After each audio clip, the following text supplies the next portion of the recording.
Aspirants welcome to our YouTube channel knowledge hub में आपका एक बार फिर से स्वागत है। Students, Haryana CET practice test की जो सीरीज हैं वो हम करने लग रहे हैं और उसी सीरीज में आज हम करेंगे practice set number 30। 29 practice set हम कर चुके हैं और आज हम करने वाले हैं प्रैक्टिस सेट नंबर 30 का। हरियाणा सीईटी एग्ज़ाम के लिए हमने स्पेशल टेस्ट सीरीज़ की क्लासेस चला रखी हैं और डेली हम एक कंप्लीट प्रैक्टिस सेट करवाते हैं और इस प्रैक्टिस सेट के अंदर आपको 100% पूछे जाएंगे, ठीक है। और हर क्वेश्चन का डिटेल में एनालिसिस आपको करवाया जाएगा। ये जो टेस्ट सीरीज़ तैयार की गई है ये HSSC के पैटर्न पर तैयार करी गई है, यानी कि जो पर्सन जिस टॉपिक से HSSC पूछेगी, जिस सब्जेक्ट से, वो सारे सब्जेक्ट इस प्रैक्टिस सेट के अंदर शामिल किए गए हैं। जैसे बात करें कौन कौन से सब्जेक्ट हैं, जैसे जीके के पर्सन भी आते हैं, कंप्यूटर के पर्सन भी आते हैं, हरियाणा जीके के पर्सन भी आते हैं, इंग्लिश भी आएगी, हिंदी भी आएगी, मैथमेटिक्स भी आएगा और रीजनिंग भी आएगी। ये 7 टॉपिक हैं जिनसे पेपर में 100% पूछे जाएंगे और ये प्रैक्टिस सेट जो है वो उन्हीं 7 टॉपिक से तैयार किया गया है। पहले जो इन्वायरमेंट वगैरह, जो रूरल मार्केटिंग था, वो सारा कुछ हटा दिया गया है, वो अब पेपर में नहीं आएगा। 100% होंगे, सारे के सारे पर्सन हम डिटेल में देखेंगे, हर पर्सन की डिटेल में एक्सप्लेनेशन आपको करवाई जाएगी। 29 प्रैक्टिस सेट हम कर चुके हैं। उनकी PDF कहाँ पे मिलेगी आपको? टेलीग्राम चैनल पर। टेलीग्राम चैनल का लिंक नीचे डिस्क्रिप्शन बॉक्स में है, नॉलेज हब के नाम से, ठीक है। नॉलेज हब टेलीग्राम चैनल आपको ज्वाइन कर लेना है और जो पहली बार क्लास देख रहा है वो यूट्यूब पर नॉलेज हब को सब्सक्राइब जरूर कर ले और अपने फ्रेंड वगैरह के साथ शेयर जरूर कर ले। ये टेस्ट सीरीज जो हम करने लग रहे हैं ये आर्यभट्ट अकेडमी द्वारा दी गई है। आर्यभट्ट अकेडमी की टेस्ट सीरीज है और ये उनके कॉन्टैक्ट डिटेल्स दिए गए हैं, आप यहाँ पे कॉन्टैक्ट करके इन्फॉर्मेशन ले सकते हैं कोर्सेज के बारे में। तो प्रैक्टिस सेट नंबर 30 हम स्टार्ट करने वाले हैं। इसमें 29 प्रैक्टिस सेट हमारे हो चुके हैं। एक बार फिर से ध्यान रखना, क्लास की PDF मिलेगी आपको टेलीग्राम चैनल पर। टेलीग्राम चैनल का लिंक डिस्क्रिप्शन बॉक्स में है, नॉलेज हब के नाम से। आपको knowledge hub Telegram channel join कर लेना है। जो पहली बार क्लास देख रहा है यूट्यूब पर भी नॉलेज हब ज्वाइन सब्सक्राइब जरूर कर लेना। पहला प्रश्न है और जीके का प्रश्न है ये कि जैन आचार्य को निम्न में के किस नाम से जाना जाता है? जैन आचार्य नॉन एज सूफी, तिरंतका, गुरु या फिर महर्षि। देखो, जैन आचार्य उनको हम क्या बोलते थे? उनको बोलते थे तीर्थंकर बोलते थे इनको, ठीक है। और जैन साहित्य में टोटल 24 तीर्थंकर हुए हैं। कितने हुए हैं? 24। सबसे पहले की बात करें, सबसे पहला कौन था? वो था ऋषभदेव। जैन धर्म में प्रथम तीर्थंकर कौन था? ऋषभदेव था। और सबसे लास्ट 24वें की बात करें तो वो थे महावीर स्वामी। कौन थे? महावीर स्वामी। जैन धर्म के टोटल कितने होते हैं तीर्थंकर हुए हैं? 24 हुए थे ये, ठीक है। सबसे पहला है ऋषभदेव, सबसे पहला है ऋषभदेव, 24वां है महावीर स्वामी, ठीक है। अलग अलग चीज़ें जैन धर्म के अंदर ही ध्यान रखो, ठीक है। जैन धर्म के कुछ और भी शिष्य हैं, जैसे इसमें से भद्रबाहु है, आपने सुना होगा, भद्रबाहु, सथुल भद्र, कुंद, सामंत भद्र, इन सभी के नाम भी आपने जैन धर्म में ही सुने होंगे, ठीक है। जैन धर्म के पहले जो तीर्थंकर थे वो कौन थे? ऋषभदेव थे। दूसरे कौन थे? वो थे अजितनाथ। कौन था? अजितनाथ। जो ऋषभदेव थे उनका चिन्ह क्या माना जाता है जैन धर्म के अंदर? वो माना जाता बुल, सांड। और जो अजितनाथ थे, जो दूसरे तीर्थंकर थे, उनको माना जाता हाथी। अलग अलग इनके चिन्ह निर्धारित किए गए थे। 23वें जो तीर्थंकर थे वो थे पार्श्वनाथ। कौन से थे? पार्श्वनाथ। और ये किसके समदर्श माने गए थे? सांप। और 24वें तीर्थंकर थे, ये थे महावीर स्वामी, और इनका क्या माना गया था चिन्ह? वो महावीर स्वामी का वो माना गया था शेर, लॉयन। ये सारी बातें आपको जैन धर्म से संबंधित याद रखनी है। जैन धर्म के जो आचार्य होते थे उनको बोलते हैं तीर्थंकर, ठीक है। और 24 हैं टोटल, ध्यान रखना। सबसे पहले ऋषभदेव, 24वें महावीर। पहला ऋषभदेव है, दूसरे अजितनाथ, 23वां नंबर पार्श्वनाथ और 24 नंबर महावीर स्वामी। ये सारी बातें जैन धर्म की प्रमुख बातें हैं जो आपको बताई गई है इसमें। अगला है प्रश्न नंबर 2 और इसमें पूछा गया है निम्नलिखित चित्रकारों में से किसे जहांगीर ने नादिर उज जमा की पदवी दी थी? जहांगीर के दरबार में जो भी पेंटर थे उनमें से किसको नादिर उज जमान की जो पदवी है वो दी गई थी? अब्दुल हसन, बिशन दास, फर्रुख बेग या फिर अग्गा रजा। किसको दी गई थी? तो ये जो नादिर उर जमा की जो पदवी मिली थी वो मिली थी अब्दुल हसन को। अब्दुल हसन को ये पदवी दी गई थी। अच्छा, नादिर उज जमा का क्या मतलब होता है? उसका मतलब है उस जमाने का आश्चर्य, युग का आश्चर्य, युग का आश्चर्य। ये होता है नादिर उज जमा। जमा का मतलब जमाना, युग। नादिर मतलब आश्चर्य, युग का आश्चर्य। ये एक पदवी है जो दी गई थी और जहांगीर के द्वारा दी गई थी, अब्दुल हसन को ये मिली थी। ऑप्शन ए इसका उत्तर हो जाएगा प्रश्न नंबर 2 का। प्रश्न नंबर 3 क्या है? 1930 से लेकर 1932 की अवधि में भारत और ब्रिटेन के राजनेताओं की लंदन में बैठक हुई थी, प्राय प्रथम, द्वितीय और तृतीय गोलमेज सम्मेलन के रूप में। उनका उसी रूप में उल्लेख गलत होगा क्योंकि देखो, गोलमेज सम्मेलन से संबंधित ये प्रश्न है। 3 गोलमेज सम्मेलन हुए थे 1930, 1931 और 1932 में। तीनों कहाँ पर हुए थे? तीनों के तीनों सेम जगह हुए थे, लंदन के अंदर। अब इसमें से 4 अलग अलग कथन दे रखे, इसमें से एक गलत है कि उनका उसी रूप में उल्लेख गलत होगा। क्यों होगा? ये कारण आपने पूछा है। पहला ऑप्शन है कि इनमें से 2 में राष्ट्रीय कांग्रेस ने भाग नहीं लिया था। दूसरा ऑप्शन है कि भारतीय राष्ट्रीय कांग्रेस को छोड़कर जिन भारतीय दलों ने भाग लिया उन्होंने पूरे भारत का नहीं बल्कि अपने वर्गीय हितों का प्रतिनिधित्व किया था। यानी कि जिस भी वर्ग के समुदाय के थे वो सिर्फ अपने से संबंधित रखते थे, अपने समुदाय से संबंधित रखते थे। तीसरा है कि ब्रिटेन की लेबर पार्टी सम्मेलन के बीच में हट गई थी और इस सम्मेलन की कार्रवाई पक्षपातपूर्ण हो गई थी। चौथा है कि ये तीनों अलग अलग नहीं अपितु एक ही सम्मेलन था जो तीनों में संपन्न हुआ था। ठीक है, ये 4 स्टेटमेंट दे रखी है गोलमेज सम्मेलन से संबंधित है और इसमें यह बताना है प्रथम, द्वितीय और तृतीय गोलमेज सम्मेलन के बारे में कि उनका उसी रूप में उल्लेख गलत होगा। क्यों? उसने कहा कि हमने ये पढ़ा है कि पहला गोलमेज सम्मेलन हुआ था, दूसरा गोलमेज सम्मेलन, तीसरा गोलमेज सम्मेलन, लेकिन ये गलत है। पहला, दूसरा, तीसरा गोलमेज सम्मेलन नहीं हुआ था, ये सिर्फ एक ही गोलमेज सम्मेलन था। इसका उल्लेख ऐसे गलत क्यों है? क्योंकि इसका जो निष्कर्ष डी में दिया है कि ये तीनों अलग अलग नहीं थे, ये तीनों एक ही सम्मेलन थे जो 3 अलग अलग स्तरों में समाप्त हुए थे। गोलमेज सम्मेलन जो 3 हुए थे ना, 1930 में हमने पढ़े हैं, एक 31 में हुआ था, एक 32 में। उसका मतलब ये नहीं कि 3 अलग अलग सम्मेलन नहीं थे, ये पूरा एक ही सम्मेलन था। 3 अलग अलग मीटिंग हुई थी इसकी।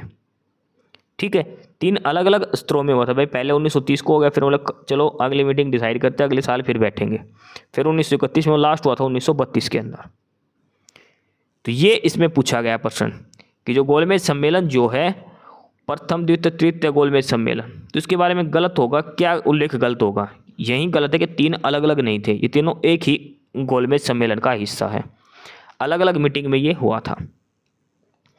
अच्छा, गोलमेज सम्मेलन की बात चल रही है तो इसमें कुछ बातें ध्यान से सुनो। गोलमेज सम्मेलन में कांग्रेस ने सिर्फ एक ही सम्मेलन में भाग लिया था और वो लिया था 1931 वाले में।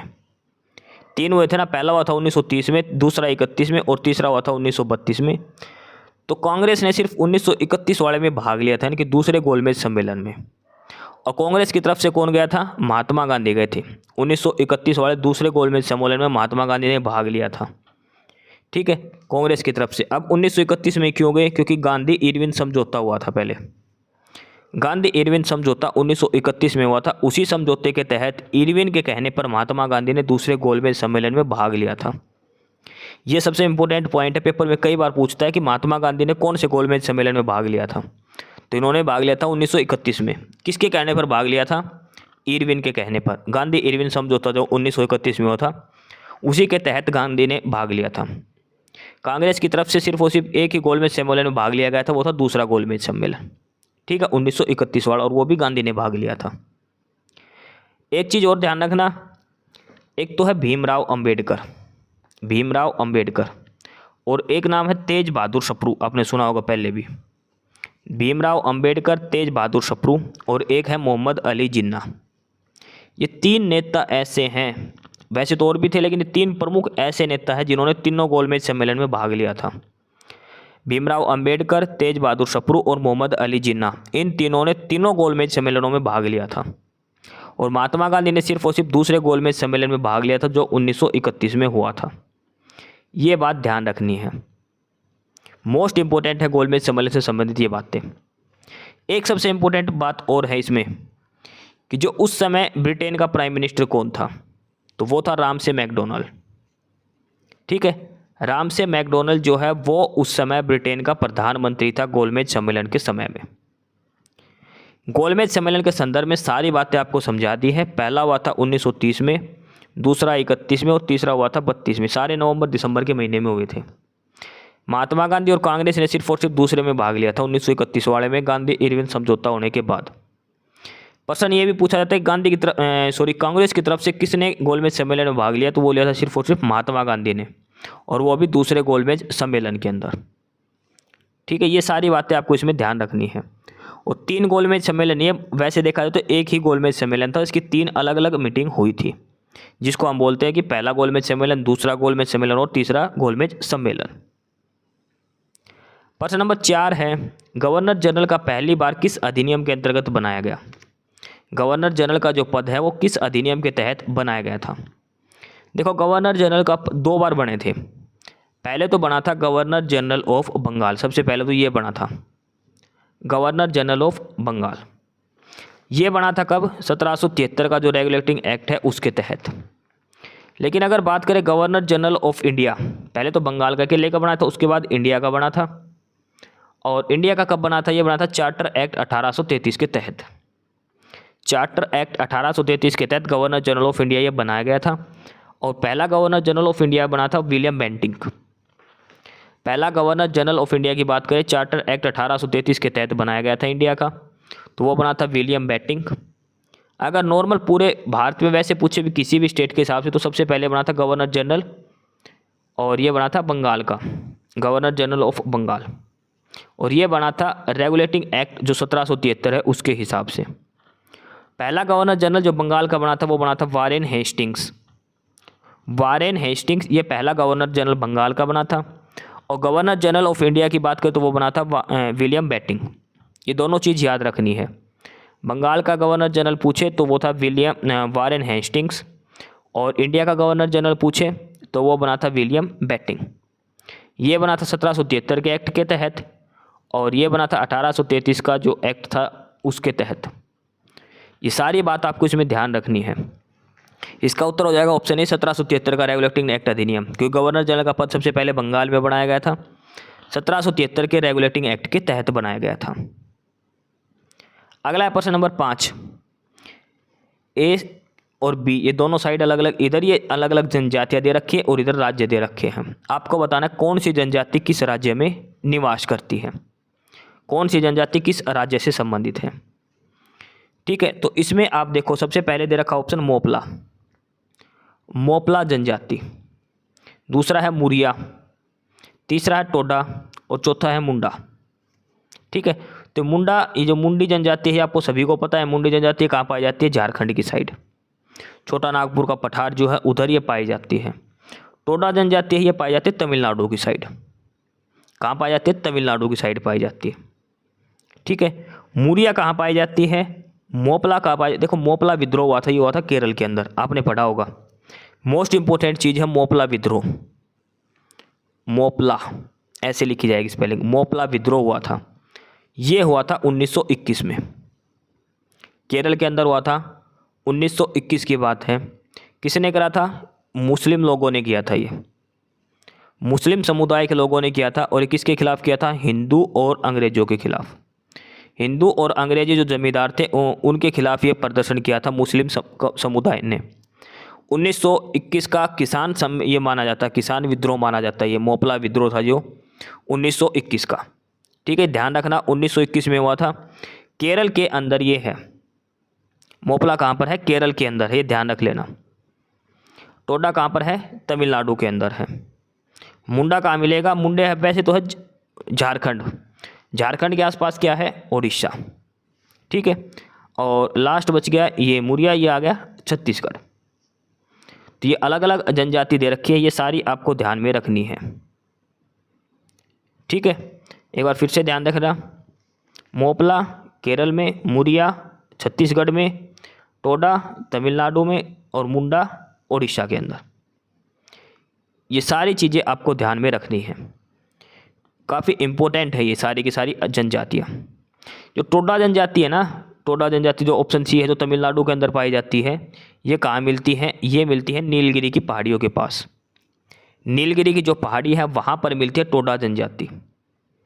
और मुंडा जनजाति जो है, मुंडा जनजाति जो झारखंड या फिर उड़ीसा के पास है, ये मिलती है छोटा नागपुर के पठार के पास।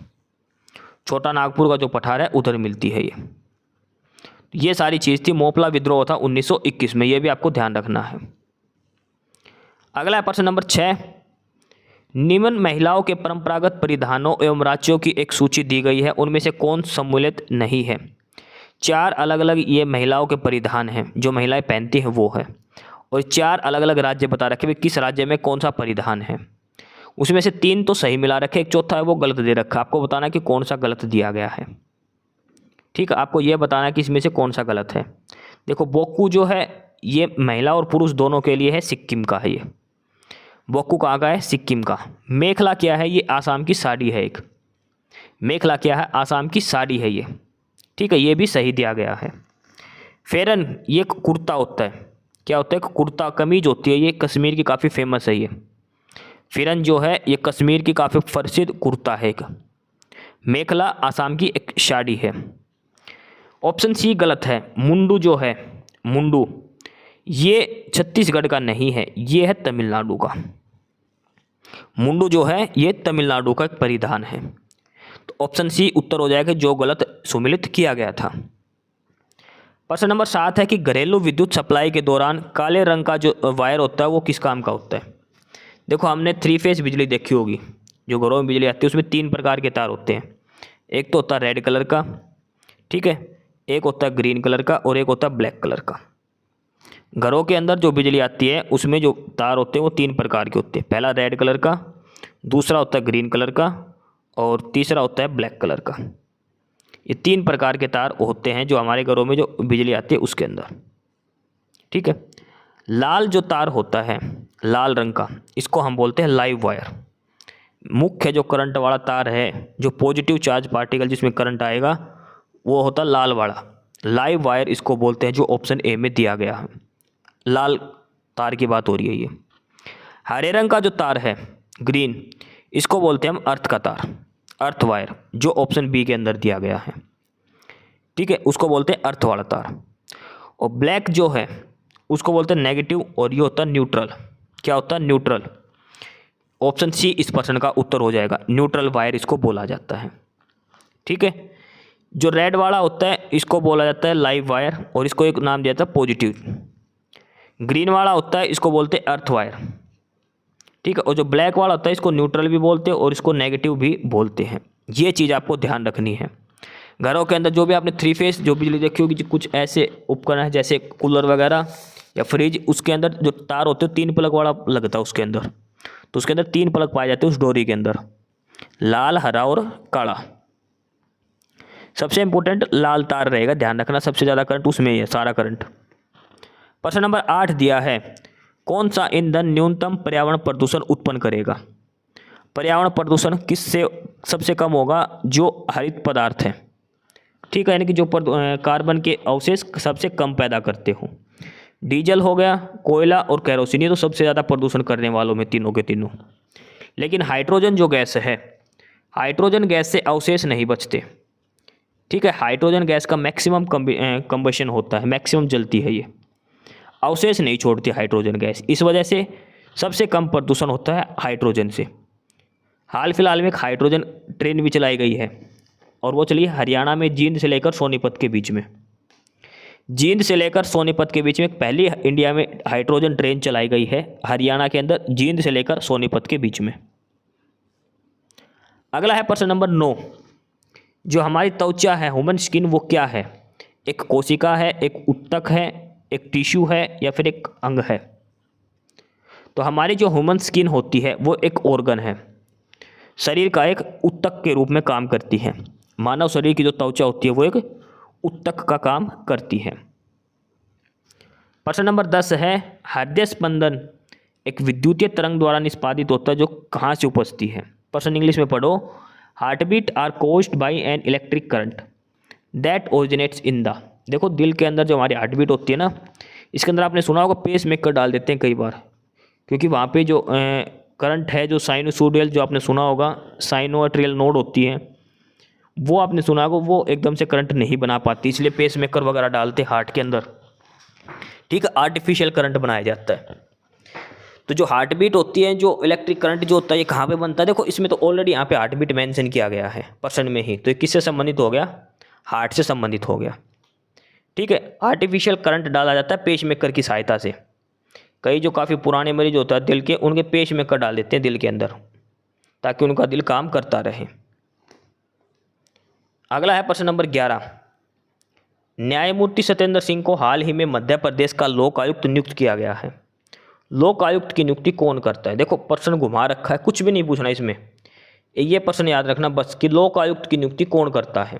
चाहे कहीं का भी बनाओ, भारत के जितने भी राज्य केंद्र शासित प्रदेश है, कहीं का भी लोक आयुक्त हो कोई भी, उसकी नियुक्ति कौन करेगा?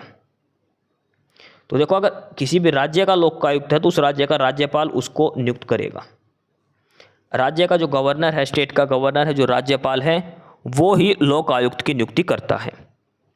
ठीक है, ऑप्शन ए उत्तर हो जाएगा। लोकायुक्त की नियुक्ति कौन करता है? राज्य का राज्यपाल। प्रश्न नंबर 12 है MOSPI ministry of statistics and programme invention के सचिव के रूप में किसे अतिरिक्त कार्यभार सौंपा गया? तो ये सारे IAS हैं और ये सौंपा गया था सौरभ गर्ग को। ये सिर्फ आपको नाम याद रखना, सौरभ गर्ग। प्रश्न नंबर 13 ये कंप्यूटर का प्रश्न है। RDBMS में डाटा कहाँ संग्रहित होता है? RDBMS, पहले तो RDBMS की फुल फॉर्म देख लो, रिलेशनल डाटाबेस। ठीक है, इसकी फुल फॉर्म तो होती है रिलेशनल डाटाबेस, फुल फॉर्म वैसे relational database management system, RDBMS। ठीक है, और इसके अंदर जो डाटा स्टोर होता है वो कहाँ पे होता है? वो होता है टेबल के अंदर। टेबल के अंदर, यानी कि मेन तो आंसर आएगा रो और कॉलम के बीच में। ये रो हो गई और ये कॉलम है, और ये टेबल का ही एक पॉइंट बनता है। तो RDBS में जो डाटा सेंटर कहाँ पे होता है? वो होता है रो और कॉलम के बीच में, यानी कि टेबल के अंदर। ठीक है, RDBMS में। अगला है प्रश्न नंबर 14। इनमें से कौन सी वैज्ञानिक कंप्यूटर की भाषा है? साइंटिफिक कंप्यूटर लैंग्वेज कौन सी है? बेसिक, फोर्ट्रॉन, कोबोल या फिर पास्कल? तो कंप्यूटर जो लैंग्वेज है इसके अंदर वो है फोर्ट्रॉन। साइंटिफिक कंप्यूटर लैंग्वेज की बात करें तो फोर्ट्रॉन, C++, पाइथन, ये सारी जो है ये कंप्यूटर की साइंटिफिक लैंग्वेज है। ठीक है, ऑप्शन सी उत्तर इसका फोर्ट्रॉन, इसके अलावा C++, पाइथन, ये सारी कंप्यूटर की साइंटिफिक लैंग्वेज हैं। ऑप्शन सी इसका उत्तर हो जाएगा प्रश्न नंबर 14 का। अगला है प्रश्न नंबर 15। कंप्यूटर कौन सी संख्या प्रणाली को समझते हैं? यानी कि कंप्यूटर के अंदर हम डाटा डालते तो कौन से नंबर सिस्टम में होता है वो? बाइनरी में, हेक्साडेसिमल, ऑक्टल या फिर डेसिमल? तो कंप्यूटर के अंदर जो हम डाटा डालते हैं वो किस में जाता है? बाइनरी की फॉर्म में। और बाइनरी क्या होते हैं? 2 ही अंक होते हैं, एक 0 और दूसरा 1। बाइनरी में 2 ही अंक होते हैं, 0 और 1। कंप्यूटर के अंदर जो भी डाटा डालते हो सारी इनपुट 0 और 1 की फॉर्म में ही जाती है कंप्यूटर के अंदर, ये ध्यान रखना। प्रश्न नंबर 16 है कि प्रधानमंत्री सांसद आदर्श ग्राम योजना कब शुरू हुई थी? प्रधानमंत्री सांसद आदर्श ग्राम योजना कब शुरू हुई थी? देखो ये मत पढ़ो, सबसे इम्पोर्टेंट है कि ये योजना शुरू हुई थी उस दिन किसका जन्मदिन था? भैया उसी दिन शुरू क्यों हुई? मेन प्रश्न ये है कि प्रधानमंत्री सांसद आदर्श ग्राम योजना ये कब शुरू हुई थी? हुई थी 11 अक्टूबर 2014 को। तो इसमें प्रश्न ये कि 11 अक्टूबर ही क्यों डिसाइड किया गया? भाई 2 अक्टूबर को भी कर सकते थे या 1 नवंबर को कर सकते थे, कुछ तो करते। तो 11 अक्टूबर को ऐसा क्या था? तो उस दिन JP नारायण जो थे, जयप्रकाश नारायण, उनका बर्थ ईयर था। ठीक है, उनका बर्थडे होता है 11 अक्टूबर को। उन्हीं के जन्मदिन के अवसर पर, जयप्रकाश नारायण के जन्मदिन के अवसर पर 11 अक्टूबर 2014 को प्रधानमंत्री आदर्श ग्राम योजना, प्रधानमंत्री सांसद आदर्श ग्राम योजना लॉन्च की गई थी 11 अक्टूबर 2014 को। अगला है प्रश्न नंबर 17। मुंबई वासियों के लिए भारतीय डाक सेवा द्वारा शुरू किए गए माई स्टैम्प की मुख्य विशेषता क्या है? एक ऐप चलाई है माई स्टैम्प करके, और ये स्पेशल है मुंबई के लोगों के लिए। तो इसकी क्या विशेषता है? एक मोबाइल एप्लीकेशन पर ऑर्डर डाक स्टैम्प, ये भी नहीं है भाई, जो है पोस्टेज ऑर्डर कर दो मोबाइल ऐप से, ये नहीं है। एक स्पीड पोस्ट के लिए ऑनलाइन भुगतान करना ये भी नहीं है भाई, जो कुरियर करवाते हैं उसके लिए ऑनलाइन पेमेंट ये भी नहीं है। पोस्ट पेड स्टैंप सेवा ये भी नहीं है। जो माई स्टैंप का जो मतलब है प्रॉपर, वो है कि अपनी व्यक्तिगत डाक टिकट प्राप्त करें, अपने खुद की शक्ल की डाक टिकट आएगी। माई स्टैंप मतलब खुद की स्टैंप, जो टिकट आएगी वो तुम्हारी खुद की आएगी, और स्पेशल मुंबई के लोगों के लिए लॉन्च की गई थी माई स्टैंप। इंडियन पोस्ट जो है उसके द्वारा लॉन्च की गई थी, इंडियन पोस्टल सर्विस के द्वारा। प्रश्न नंबर 18 है कि भारत के कितने राज्य म्यांमार की सीमा से सटे हुए हैं? यानी कि म्यांमार को दूसरा नाम क्या है? बर्मा। तो भारत के कितने राज्य ऐसे हैं जो बर्मा यानी कि म्यांमार के साथ अपनी बाउंड्री बनाते हैं? तो वो है 4 राज्य। भारत के 4 राज्य हैं जो म्यांमार के साथ बाउंड्री बनाते हैं। देखो सारे के सारे ईस्ट में हैं, पूर्वी भारत की तरफ। सबसे पहले तो इसमें क्या है? अरुणाचल प्रदेश। सबसे पहला राज्य कौन सा है? अरुणाचल प्रदेश। उसके बाद नीचे है मिजोरम, ठीक है। उसके बाद तीसरे नंबर पर है नागालैंड, और सबसे लास्ट में है मणिपुर। ये भारत के 4 राज्य हैं जो म्यांमार के साथ बाउंड्री लाइन बनाते हैं, सीमा साझा करते हैं। अरुणाचल प्रदेश, मिजोरम, नागालैंड और मणिपुर। ऑप्शन सी उत्तर होगा। चारों राज्य के नाम याद रखना, अरुणाचल प्रदेश, मिजोरम, नागालैंड और मणिपुर। प्रश्न नंबर 19 है करनाल पुलिस रेंज में कौन सा जिला नहीं आता? देखो हरियाणा में 5 पुलिस रेंज है, उसमें से एक पुलिस रेंज का नाम है करनाल पुलिस रेंज। उसमें कौन सा जिला नहीं आता? तो करनाल पुलिस रेंज के अंदर पानीपत भी आएगा, कैथल भी आएगा और करनाल भी आएगा, लेकिन जो झज्जर है ये नहीं आता। ये किस रेंज में आता है? रोहतक में। झज्जर किसके अंदर आता है? और रोहतक के अंदर, ठीक है। तो करनाल पुलिस रेंज के अंदर एक झज्जर डिस्ट्रिक्ट है जो नहीं आता। पानीपत, कैथल और करनाल, ये तीनों करनाल पुलिस रेंज के अंदर आते हैं। देखो प्रश्न नंबर 19 जो कराना आपने, यहाँ से हमारी हरियाणा जीके शुरू हो चुकी है। अब प्रश्न नंबर 19 से देखो करनाल हरियाणा का प्रश्न आ चुका।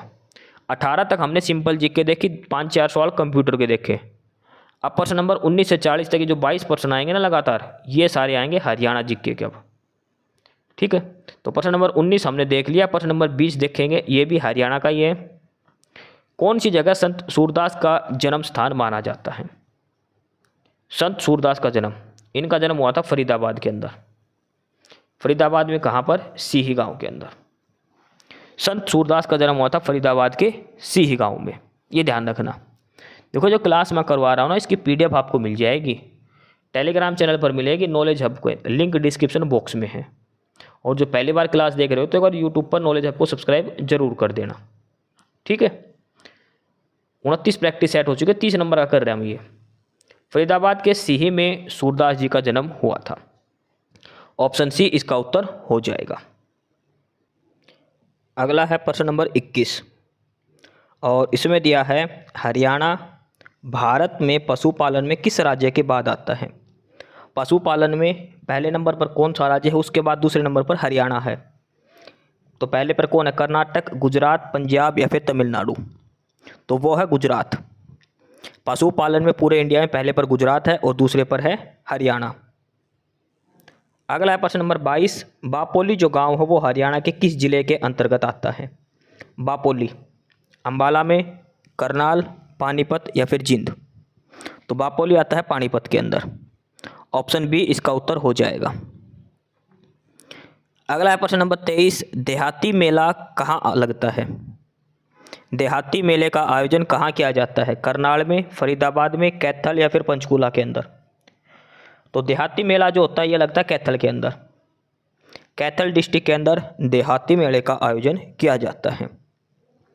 प्रश्न नंबर 24 है, हरियाणा की प्रसिद्ध खिलाड़ी गीता जुत्सी किस खेल से संबंधित है? देखो गीता जुत्सी से संबंधित प्रश्न हर बार पेपर में आया है, हर बार। सीटी का पेपर जो प्रीलिम्स हुआ था, जो 56-57 का पेपर हुआ था, उसमें भी इस खिलाड़ी से संबंधित प्रश्न जरूर आया है। गीता जुत्सी से किससे संबंधित है? जिम्नास्टिक से, बैडमिंटन से, दौड़ से या फिर टेनिस से? तो गीता जुत्सी का संबंध है दौड़ से, ठीक है। कई बार इसकी जगह एथलीट भी दिया होता है, ये भी ध्यान रखना, एक ही बात है, एथलीट या फिर दौड़ से, ठीक है। मैन तो ये करती है 800 मीटर की रेस। 800 मीटर में एशियन गेम्स के अंदर इन्होंने गोल्ड मेडल जीता था 1978 के अंदर। 1978 के जो एशियन गेम्स हुए थे स्विट्जरलैंड के अंदर, वहाँ पर इन्होंने गोल्ड मेडल जीता था गीता जुत्सी ने, ध्यान रखना। दौड़ लगाते हैं, ठीक है, एथलीट भी ऑप्शन में आ सकता है, फिर दौड़ भी आ सकता है। गीता जुत्सी काफ़ी इंपॉर्टेंट है। प्रश्न नंबर 25 दिया है, कुरुक्षेत्र में प्रसिद्ध सर्वेश्वर महादेव मंदिर का निर्माण किसने करवाया था? सबसे पहले तो इसमें यही होगा कि सर्वेश्वर महादेव मंदिर जो है ये कहाँ पर है? कुरुक्षेत्र के अंदर है सर्वेश्वर महादेव मंदिर। और इसका निर्माण किसने करवाया था? J.K. बिड़ला ने, बाबा तारकनाथ, बाबा शिवगिरी या फिर बाबा श्रवणनाथ? तो सर्वेश्वर महादेव जो मंदिर है इसका निर्माण करवाया था बाबा श्रवणनाथ ने। ऑप्शन सी इसका उत्तर हो जाएगा प्रश्न नंबर 25 का। सर्वेश्वर महादेव मंदिर बाबा श्रवणनाथ ने। प्रश्न नंबर 26 दिया है, हरियाणा राज्य को अप्रैल 2019 में ठोस अपशिष्ट प्रबंधन के लिए कितने समूहों में विभाजित किया गया था? यानी कि जो ठोस अपशिष्ट जो कूड़ा कचरा है उसको प्रबंधन करने के लिए कितने विभागों में विभाजित किया गया था? तो ये किस में गया? 10, 20, 12 या फिर 14? तो ये जो विभाजित किया गया था ये 14 भागों में विभाजित किया गया था। ये स्टैटिक डाटा है, आपको सिंपल इतना ही याद रखना है, 14 भागों में। अगला है प्रश्न नंबर 27, भाषा के आधार पर पंजाब में से किन किन राज्यों का निर्माण किया गया था? देखो, भाषा के आधार पर अगर पहली बात करें इंडिया के अंदर, तो भाषा के आधार पर बनने वाला जो पहला राज्य था वो था आंध्र प्रदेश। आंध्र प्रदेश पहला राज्य था जिसका गठन भाषा के आधार पर किया गया था। ये सबसे इम्पोर्टेंट बात है, सबसे पहली बात यही है। 1956 के अंदर भाषा के आधार पर पहला राज्य आंध्र प्रदेश किया गया था। अब पंजाब में से किस किस राज्य को अलग किया गया था? एक तो किया गया था हरियाणा को, ठीक है, हरियाणा आपने सबने पढ़ रखा, हरियाणा। देखो, पंजाब से राजस्थान का तो कोई संबंध है नहीं, राजस्थान और पंजाब के आपस में कोई बाउंड्री भी नहीं लगती, तो पंजाब का राजस्थान से कोई सीधा संबंध नहीं है। तो भाषा के आधार पर पंजाब से किस किस को अलग किया था? हिमाचल प्रदेश और हरियाणा को। ऑप्शन बी इसका उत्तर होगा। भाषा के आधार पर हरियाणा बना था 1 नवंबर 1966 को। ध्यान रखना, हरियाणा और पंजाब जो अलग अलग हुए थे उसका मेन कारण था भाषा का आधार। पंजाबी बोलने वाले पंजाब बनाया था और हिंदी बोलने वालों का हरियाणा बनाया गया था। ऑप्शन बी इसका उत्तर हो जाएगा प्रश्न नंबर 27 का। प्रश्न नंबर 28 है, निम्नलिखित में से क्या बौद्ध धर्म के 3 रत्नों का हिस्सा नहीं है? देखो, बौद्ध धर्म के 3 रत्न कौन से हैं? बुद्ध, धम्म और संघ। ये बौद्ध धर्म के 3 हैं, ठीक है। बुद्ध, धम्म और पिट जो बोलते हैं हम, संघ है वो, ये तीनों बौद्ध धर्म के 3 रत्न हैं। बौद्ध धर्म के 3 रत्न हैं, बुद्ध, धम्म और संघ। अहिंसा जो है वो बौद्ध धर्म का एक रत्न नहीं है। बुद्ध, धम्म और एक हमने कई बार पिट नाम सुना होगा या फिर संघ बोल देते हैं उसको, ठीक है। ये बौद्ध धर्म के 3 रत्न कहे जाते हैं। प्रश्न नंबर 29 है, अम्बाड़ा किस चीज़ के लिए प्रसिद्ध है? अम्बाड़ा को हम मिक्सी सिटी भी कहते हैं, ये भी ध्यान रखना। मिक्सी सिटी कह देते हैं, साइंस सिटी कह देते हैं अम्बाड़ा को। तो किस फ्रूट के लिए प्रसिद्ध है? 4 फल दिए हैं, तरबूज दिया है, कटहल दे दिया, आम दे दिया और सेब दे दिया। तो इसमें से पूछा कि अम्बाड़ा किस चीज़ के लिए फेमस है? तो अम्बाड़ा जो प्रसिद्ध है वो है आम के लिए। आम के लिए अम्बाड़ा प्रसिद्ध है, ठीक है। इसके अलावा आम कहाँ होता है? पंचकुला में होता है, चंडीगढ़ में आम होता है, ठीक है। यमुनानगर जो होता है, शिवालिक की जो पहाड़ी के जो आसपास का क्षेत्र है वहाँ पर आम काफ़ी अधिक मात्रा में होता है। तो अम्बाड़ा किस फ्रूट के लिए प्रसिद्ध है? आम के लिए। प्रश्न नंबर 30 है, हरियाणा पंचायती राज अधिनियम 1994 के अध्याय 10 के अनुसार कौन सी समिति पंचायत समिति द्वारा नियुक्त नहीं की जाती? देखो, हरियाणा पंचायती राज अधिनियम हो 1994, उसका अध्याय 10 है, उसमें से कहा है कि पंचायत समिति कुछ पंचायत जो होती है वो कुछ समितियां गठन कर सकती है अपने कार्य के हिसाब से। तो इस प्रश्न में पूछा कि इन 4 में से कौन सी ऐसी समिति है जो उसका गठन नहीं कर सकती? पंचायत ऐसी कौन सी समिति है जिसका गठन नहीं कर सकती? ठीक है, देखो, सामाजिक न्याय समिति का गठन भी कर सकती है, जनरल कमेटी का भी गठन कर सकती है, ऑडिट का भी गठन कर सकती है। वे अपने जो पंचायत में कितना खर्च हो गया, कितना फंड बाकी है, उसके लिए भी कमेटी पंचायत बना सकती है, लेकिन समाज एवं कल्याण समिति का गठन नहीं कर सकती। ये सारा काम होता है जिला स्तर पर, ठीक है। स्वास्थ्य और जो कल्याण समिति है इसका गठन होगा जिला स्तर पर, ग्राम पंचायत इस कमेटी का गठन नहीं कर सकती।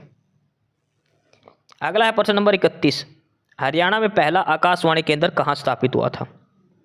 हरियाणा में पहला आकाशवाणी केंद्र कहाँ स्थापित हुआ था? देखो, हरियाणा में हुआ था 8 मई 1976 को। हरियाणा में पहला आकाशवाणी केंद्र हुआ था 8 मई 1976 को।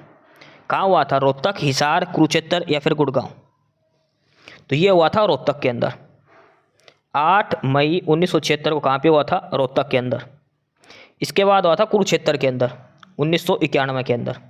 हिसार में कब हुआ था? 1999 में। आकाशवाणी के 3 मुख्य केंद्र सबसे पहले रोहतक में आया था 8 मई 1976 को, उसके बाद कुरुक्षेत्र में आया था, उसके बाद आया था हिसार के अंदर। ठीक है, 8 मई 1976 रोहतक, ऑप्शन ए इसका उत्तर हो जाएगा। अगला है प्रश्न नंबर 32। हरियाणा में भिवानी जिले से विकास कृष्ण यादव ने 2010 में एशियाई खेलों में किस खेल में गोल्ड मेडल जीता था? भिवानी डिस्ट्रिक्ट से एक प्लेयर है विकास कृष्ण यादव। 2010 जो ओलंपिक एशियाई गेम्स हुए थे उसमें गोल्ड मेडल जीता था। तो कौन से खेल से संबंधित है ये? बात ये है, बॉक्सिंग से है, हाई जंप से है, स्विमिंग से है या फिर हॉकी से है? तो ये जो था बॉक्सर थे। 2010 ओलंपिक एशियन गेम्स 2010 के उसमें इन्होंने गोल्ड मेडल जीता था। ऑप्शन ए उत्तर हो जाएगा। प्रश्न नंबर 33 है, हरियाणा के मध्य में स्थित हरियाणा का हृदय किस जिले को कहा जाता है? हार्ट ऑफ हरियाणा किसे कहा जाता है? सबको पता है हरियाणा के बीच में जो शहर है वो है जींद। जींद जो डिस्ट्रिक्ट है उसको हरियाणा का हृदय कहा जाता है, हरियाणा का दिल कहा जाता है जींद को। प्रश्न नंबर 34 है, रोहतक का सौरी बाजार एशिया का सबसे बड़ा कैसा बाजार, किस चीज़ का बाजार है? देखो रोहतक का जो सौरी बाजार है वो एशिया का सबसे बड़ा थोक के कपड़े मिलते हैं यहाँ पर। कौन से कपड़े मिलते हैं? थोक के कपड़ों का सबसे बड़ा बाजार है। थोक के कपड़े यहाँ पर सबसे ज़्यादा मिलते हैं। सौरी मार्केट है ये रोहतक के अंदर। पूरे एशिया का सबसे बड़ा मार्केट है थोक के कपड़ों का। ऑप्शन सी इसका उत्तर हो जाएगा प्रश्न नंबर 34 का। प्रश्न नंबर 35 है, किंवदंतियों के अनुसार जींद में जयंती देवी का मंदिर का निर्माण किसने करवाया? देखो जयंती देवी मंदिर कहाँ है? जींद में है। सबसे पहले तो यही बात याद रखनी है। और इसी के कारण पहले जींद का क्या नाम था? जयंतीपुरा नाम था। जींद का पहले क्या नाम था? जयंतीपुर, बाद में जींद नाम हो गया था। और जयंती देवी मंदिर कहाँ है? जींद के अंदर। प्रश्न ये है कि जो जींद के अंदर जयंती देवी मंदिर है उसका निर्माण किसने करवाया था? अशोक ने, कनिष्क ने, समुद्रगुप्त ने या फिर पांडवों ने? किसने इसका निर्माण करवाया था जयंती देवी मंदिर का? तो वो करवाया था पांडवों ने। ऑप्शन डी उत्तर हो जाएगा। जींद के जयंती देवी मंदिर का निर्माण करवाया था पांडवों ने, ऑप्शन डी ने। प्रश्न नंबर 36 है, अरावली पहाड़ी का सबसे ऊंचा क्षेत्र जिसकी ऊंचाई 650 मीटर है कौन सा है? अरावली की पहाड़ियाँ। अरावली की पहाड़ियाँ कहाँ हैं? ये है दक्षिण हरियाणा में। अरावली की पहाड़ियाँ कहाँ हैं? दक्षिण हरियाणा में है। उनकी ऊंचाई है लगभग 650 मीटर। कौन सी पहाड़ियाँ हैं वो? धसी पहाड़ी नहीं आएगी, ढोसी की पहाड़ी। कौन सी पहाड़ी है वो? ढोसी की पहाड़ी है ये। नारनौल के कुलताजपुर में है ढोसी की पहाड़ी है। उनकी ऊंचाई है 650 मीटर। ठीक है, नारनौल के कुलताजपुर गांव के अंदर। नारनौल है महेंद्रगढ़ डिस्ट्रिक्ट के अंदर। ढोसी की पहाड़ी अरावली पहाड़ी की सबसे ऊंची चोटी है, 652 मीटर उसकी ऊंचाई है। ठीक है, अगला है प्रश्न नंबर 37, माधोगढ़ का प्राचीन किला हरियाणा के किस जिले में है? माधोगढ़ का किला कहाँ है? हिसार, झज्जर, महेंद्रगढ़ या सिरसा? तो माधोगढ़ का किला है ये है महेंद्रगढ़ के अंदर। माधोगढ़ का किला कहाँ पर है? महेंद्रगढ़ डिस्ट्रिक्ट के अंदर है। प्रश्न नंबर 38 है कि सरस्वती शुगर मिल कहाँ पर है? देखो हरियाणा में लगभग बहुत से डिस्ट्रिक्ट में शुगर मिल है। रोहतक के अंदर है, पानीपत के अंदर है, यमुनानगर के अंदर है और भी जगाधरी के अंदर भी शुगर मिल है। तो इसने पूछा है कि सरस्वती शुगर मिल कहाँ पर है? यमुनानगर, रोहतक, फरीदाबाद या फिर पानीपत? तो वो है यमुनानगर के अंदर। और यमुनानगर के अंदर भी देखो तो कहाँ पर? जगाधरी। सरस्वती शुगर मिल यमुनानगर जगाधरी के अंदर है। और ये प्रश्न सीईटी में आया था। ये सीईटी में पूछा हुआ प्रश्न है ये, सरस्वती शुगर मिल यमुनानगर। प्रश्न नंबर 39 है, एशिया का सबसे बड़ा पशु फार्म कहाँ पर है? एशिया का सबसे बड़ा पशु फार्म कहाँ पर है? कैथल, महेंद्रगढ़, हिसार या फिर फतेहाबाद? तो वो है हिसार के अंदर। एशिया का सबसे बड़ा पशु फार्म कहाँ पर है? हिसार डिस्ट्रिक्ट के अंदर है। प्रश्न नंबर 40 है कि हरियाणा में लोहे के पाइप का सर्वाधिक निर्माण कहाँ होता है? लोहे के पाइप सर्वाधिक कहाँ बनते हैं? सोनीपत, फरीदाबाद, गुड़गांव या फिर हिसार? तो वो बनते हैं हिसार के अंदर। हिसार को स्टील सिटी ऑफ हरियाणा कहा जाता है। ठीक है, लोहे के पाइप भी सबसे ज़्यादा कहाँ बनते हैं? हिसार डिस्ट्रिक्ट के अंदर बनते हैं। ऑप्शन डी इसका उत्तर हो जाएगा प्रश्न नंबर 40 का। तो यहाँ पर आके हमारी हरियाणा जीके पूरी हो जाती है। ठीक है, जीके कंप्यूटर और हरियाणा जीके के जो 22% है वो यहाँ पे पूरे होते हैं। अब प्रश्न नंबर 41 और यहाँ से इंग्लिश शुरू होती है हमारी। प्रश्न नंबर 41 क्वेश्चन नंबर 41 और आपको सिनोनियम बताना है, यानी कि पर्यायवाची शब्द बताना है। और ये वर्ड दिया है करैक्टर। करैक्टर मतलब क्या होता है? करैक्टर मतलब होता है कोई भी एक किरदार। क्या होता है? किरदार होता है, कोई भी अभिनय, कोई भी। ठीक है। स्पिरिट का मतलब होता है आत्मा। मैनरिज्म का मतलब होता है एक तहजीब। लेकिन ट्रेट का मतलब होता है व्यक्तिगत व्यवहार। जो इसका प्रॉपर हिंदी में जो मतलब होता है वो होता है व्यक्तिगत व्यवहार।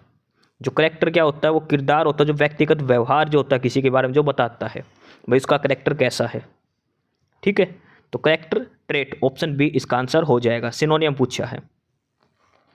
क्वेश्चन नंबर 42 है और आपको इसमें वन वर्ड बताना है। सेंटेंस यहाँ से है, a doctor who specialise in the study और ट्रीटमेंट ऑफ हार्ट डिजीज, यानी कि जो दिल की बीमारी, जो हार्ट से संबंधित जो भी बीमारी है उनका इलाज करता है या उनका स्पेशलिस्ट है, उसको क्या बोलते हैं? देखो, हार्ट से संबंधित जो भी वर्ड आएगा, कुछ भी पूछे तो उसमें शब्द कॉमन आएगा कार्डियो। कार्डियो वर्ड जहाँ भी आ गया वो हार्ट से संबंधित होगा, ये ध्यान रखना। कार्डियोलॉजिस्ट को बोलते हैं जो हार्ट की बीमारियों का इलाज करता है। ठीक है। गायनो जो वर्ड आ गया वो होता महिला रोग विशेषज्ञ। जो महिलाओं की जो प्रेगनेंसी वगैरह की जो भी दिक्कत होती है वो देखता है गायनेकोलॉजिस्ट। गायनी जो वर्ड आ गया वो महिलाओं से संबंधित आएगा। साइकोलॉजिस्ट हो गया जो साइको से संबंधित हो गया। ठीक है, साइकेट्रिस्ट जो बोलते हैं वो सब। तो इसका उत्तर हो जाएगा ऑप्शन ए कार्डियोलॉजिस्ट, जो हार्ट के डिजीज से संबंधित है। अगला है क्वेश्चन नंबर 43 और इसमें भी वन वर्ड बताना है। सेंटेंस है कि वन हु नोज एवरीथिंग, जो सब कुछ जानते हो, सर्वज्ञानी, सर्वज्ञ। ओमनी प्रेजेंट का मतलब क्या हो गया? जो सब जगह प्रेजेंट हो, यानी कि उपस्थित हो। ओमनीसेंट मतलब जो सब कुछ जानता हो। साइंट मतलब जो साइंटिस्ट से संबंधित रखो। साइंट मतलब जो सब कुछ जानता हो, सब कुछ ज्ञाता हो। ओमनीपोटेंट का मतलब होता है जिसका पोटेंशियल सबसे बड़ा हो, यानी कि सर्वशक्तिशाली हो। इनक्रेडिबल, ये तो अलग ही चीज़ है इनमें। तो इसमें है कि वन हु नोज एवरीथिंग, जो सब कुछ जानता हो, वो क्या हो गया? ओमनीसेंट। ऑप्शन बी इसका उत्तर हो जाएगा क्वेश्चन नंबर 43 का। नेक्स्ट क्वेश्चन नंबर 44 और इसमें रॉन्गली स्पेल्ड वर्ड आपको बताना है। 4 वर्ड दिए हैं, चारों की स्पेलिंग दे रखी है। 3 की स्पेलिंग सही है, चौथे की गलत है, वो बतानी है। पहला है मैनिपुलेट। मैनिपुलेट मतलब गुमराह करना किसी को। दूसरा मेडाइवियल, जो हमने पढ़ा होगा ना मध्यकालीन इतिहास, मेडाइवियल, इसकी भी स्पेलिंग सही है। तीसरा है मेंटेनेंस और चौथा है मैरिज। अब मेंटेनेंस की स्पेलिंग ये कई जगह ये भी लिखी जाती है, लेकिन मेंटेनेंस ये स्पेलिंग गलत है। मेंटेनेंस की प्रॉपर स्पेलिंग क्या आएगी? MENTAI, ये आएगी मेंटेनेंस। MAI नहीं आएगा, ये ध्यान रखना। मेंटेनेंस की स्पेलिंग ये गलत दी गई है। ठीक है, मैरिज की स्पेलिंग सही है। क्वेश्चन नंबर 45 है और इसमें भी आपको बताना है कि गलत स्पेलिंग किसकी है। 45 में ग्रैंडियोर का मतलब होता है शानदार, भव्य। ग्रीवेंस का मतलब होता है शिकायत। ठीक है, ग्रामर जो हम पढ़ते हैं व्याकरण, और ग्रीवियस का मतलब होता है दुख, गंभीर। 45 में जो चारों स्पेलिंग दे रखी है वो चारों ही सही हैं। इसमें से कोई भी स्पेलिंग गलत नहीं दी गई। क्वेश्चन नंबर 45 के अंदर जो 4 ऑप्शन दे रखे हैं और ये बताना कि कौन सी की स्पेलिंग गलत है, तो चारों ही स्पेलिंग सही दी गई है। चारों ही स्पेलिंग इसमें से सही है, कोई भी स्पेलिंग गलत नहीं है। क्वेश्चन नंबर 46 है और आपको इडियम बताना है और वर्ड दिया है give it A shot. Give it A shot, इसका मतलब है जैसे हम क्रिकेट खेलने के कई बार खेलते रहते हैं ना, कोई आएगा भैया एक बॉल ट्राई करवा दे, एक शॉट खेल लेने दे मेरे को, वो वाली चीज़ है गिव इट ए शॉट। इसका मतलब है ट्राई समथिंग, कुछ ट्राई करना। ठीक है, ऑप्शन बी इसका आंसर हो जाएगा। इडियम क्या है? गिव इट ए शॉट, इसका मतलब है टू ट्राई समथिंग। 47 है, ये भी इडियम आपको बताना है और वर्ड है call it a day. Call it a day बोलते हैं मतलब दिन खत्म हो गया भाई, इसका मतलब क्या हो गया, काम ख़त्म कर देना। ठीक है, it's time to quit. Call it a day मतलब जैसे जो वर्कर काम करते हैं 5 बजते हुए, कॉल इट ए डे, आपका दिन का काम ख़त्म हो गया। ठीक है, जैसे टेस्ट मैच होता है ना, वो दिन का खेल ख़त्म हुआ, तो वही होता है call it a day, time to quit. Option B इसका आंसर हो जाएगा 47 का। नेक्स्ट है क्वेश्चन नंबर 48 और ये है fill in the blanks. Fill in the blank आपको फिलअप करना है और इसमें दिया है कि सब स्टार्ट में ही ब्लैंक दे दिया, blank in Nagpur, we are unwilling to move to another city. हमारे दूसरे शहर में जाने की इच्छा नहीं हो रही। इसका मतलब ये लोग क्या है, पहले नागपुर में ही है। सिंस सही है। वी देखो अब ये कह रहा है कि हमारी दूसरे शहर में जाने की इच्छा नहीं हो रही। इसका मतलब ये लोग नागपुर में अभी भी रह रहे हैं। ठीक है, वी वर लिविंग नहीं आएगा क्योंकि यहाँ पे आर प्रेजेंट में बात हो रही है अगले सेंटेंस में, तो ये जो पहला सेंटेंस आएगा प्रेजेंट में ही आएगा और ये आएगा प्रेजेंट परफेक्ट में। Since we have been living in Nagpur, ये है प्रेजेंट परफेक्ट कॉन्टिन्यूअस टेंस। ठीक है, प्रेजेंट परफेक्ट कॉन्टिन्यूअस टेंस है ये। Since we have been living in Nagpur, हम नागपुर में ही रह रहे हैं। We are unwilling to move to another city, हम दूसरे शहर जाने के अनिच्छुक है, हमारी कोई इच्छा नहीं है नागपुर को छोड़कर जाने की। तो ऑप्शन सी इसका आंसर हो जाएगा। क्वेश्चन नंबर 49 है और इसमें भी फिल इन द ब्लैंक है। सेंटेंस दिया है, he has been blank my birthday all week, वो पूरे सप्ताह मेरा बर्थडे सेलिब्रेट करता है। अब देखो ये क्या आ गया, हैज़ बीन। हैज़ बीन किसके अंदर आता है, ये आता है परफेक्ट कॉन्टिन्यूअस टेंस के अंदर, प्रेजेंट परफेक्ट कॉन्टिन्यूअस। ठीक है, हैज़ और हैव बीन ये आता है प्रेजेंट परफेक्ट कॉन्टिन्यूअस। पास्ट के अंदर आता है हैड बीन।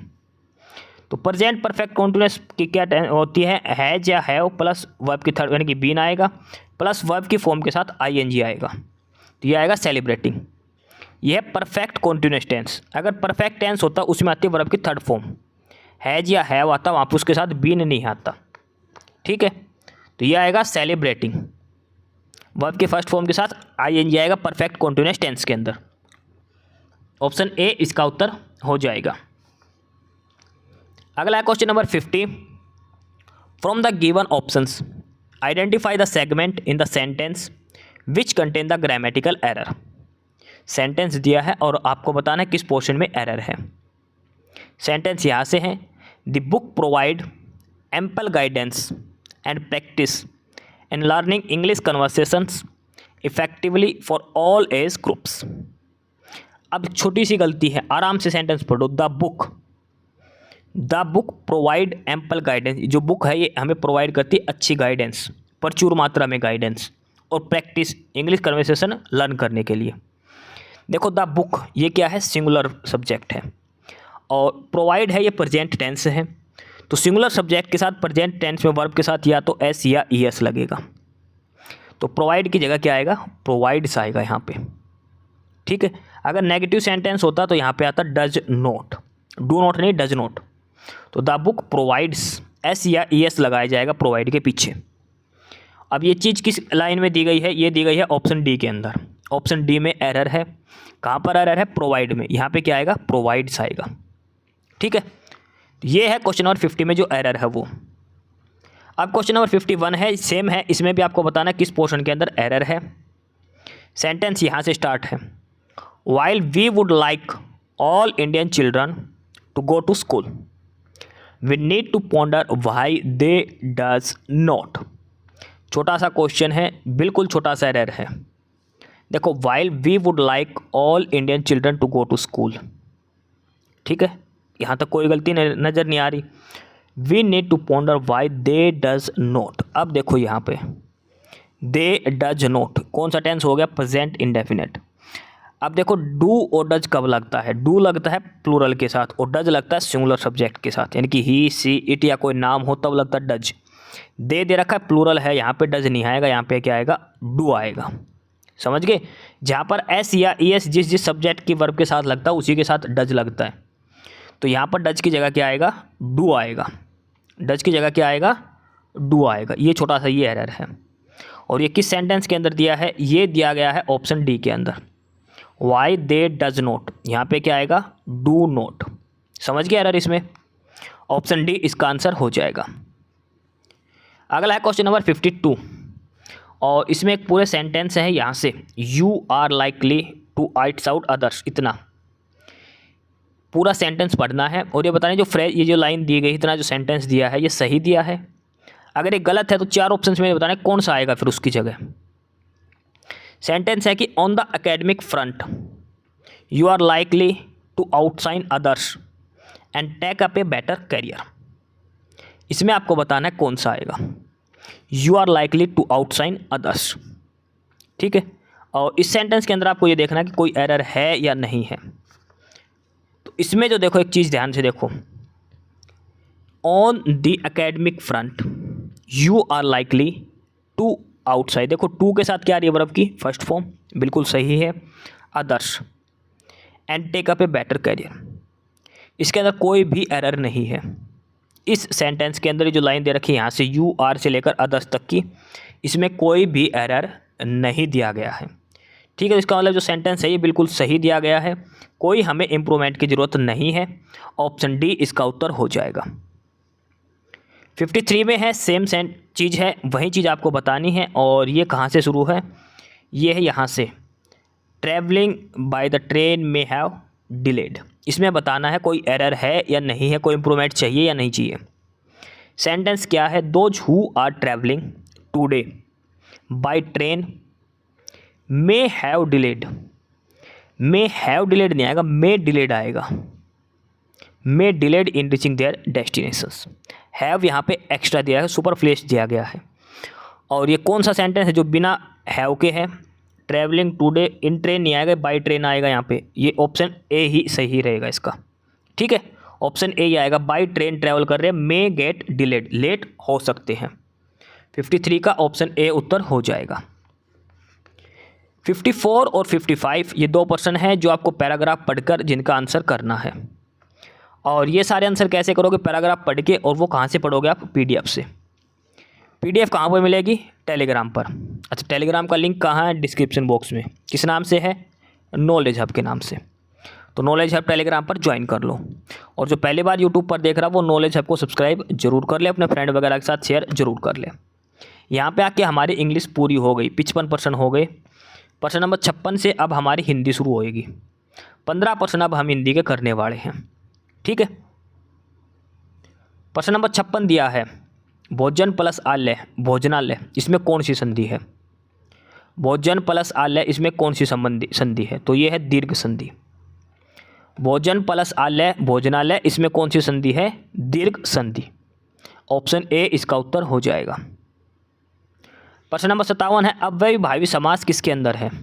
देखो, अव्ययभावी समास का मतलब क्या होगा, जिसका प्रथम पद प्रधान हो और प्रथम पद अव्यय हो, वो होती है अव्ययभावी समास।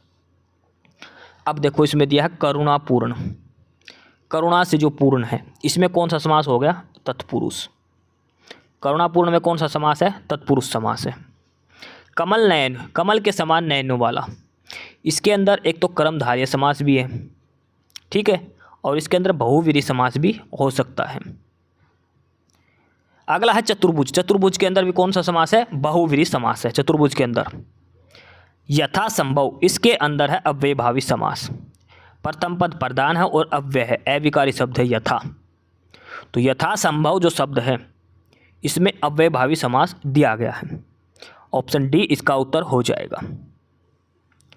प्रश्न नंबर 58 है, जिस वाक्य में इसलिए और क्योंकि लेकिन परंतु आदि समुच्चय बोधक शब्द जुड़ते हैं वो कौन सा वाक्य होता है, यानी कि जो 2 वाक्य जुड़ते हैं उसके बीच में क्या मिलेगा, इसलिए और क्योंकि लेकिन परंतु, तो कौन सा वाक्य होता है, संयुक्त वाक्य, सरल वाक्य या मिश्रित वाक्य।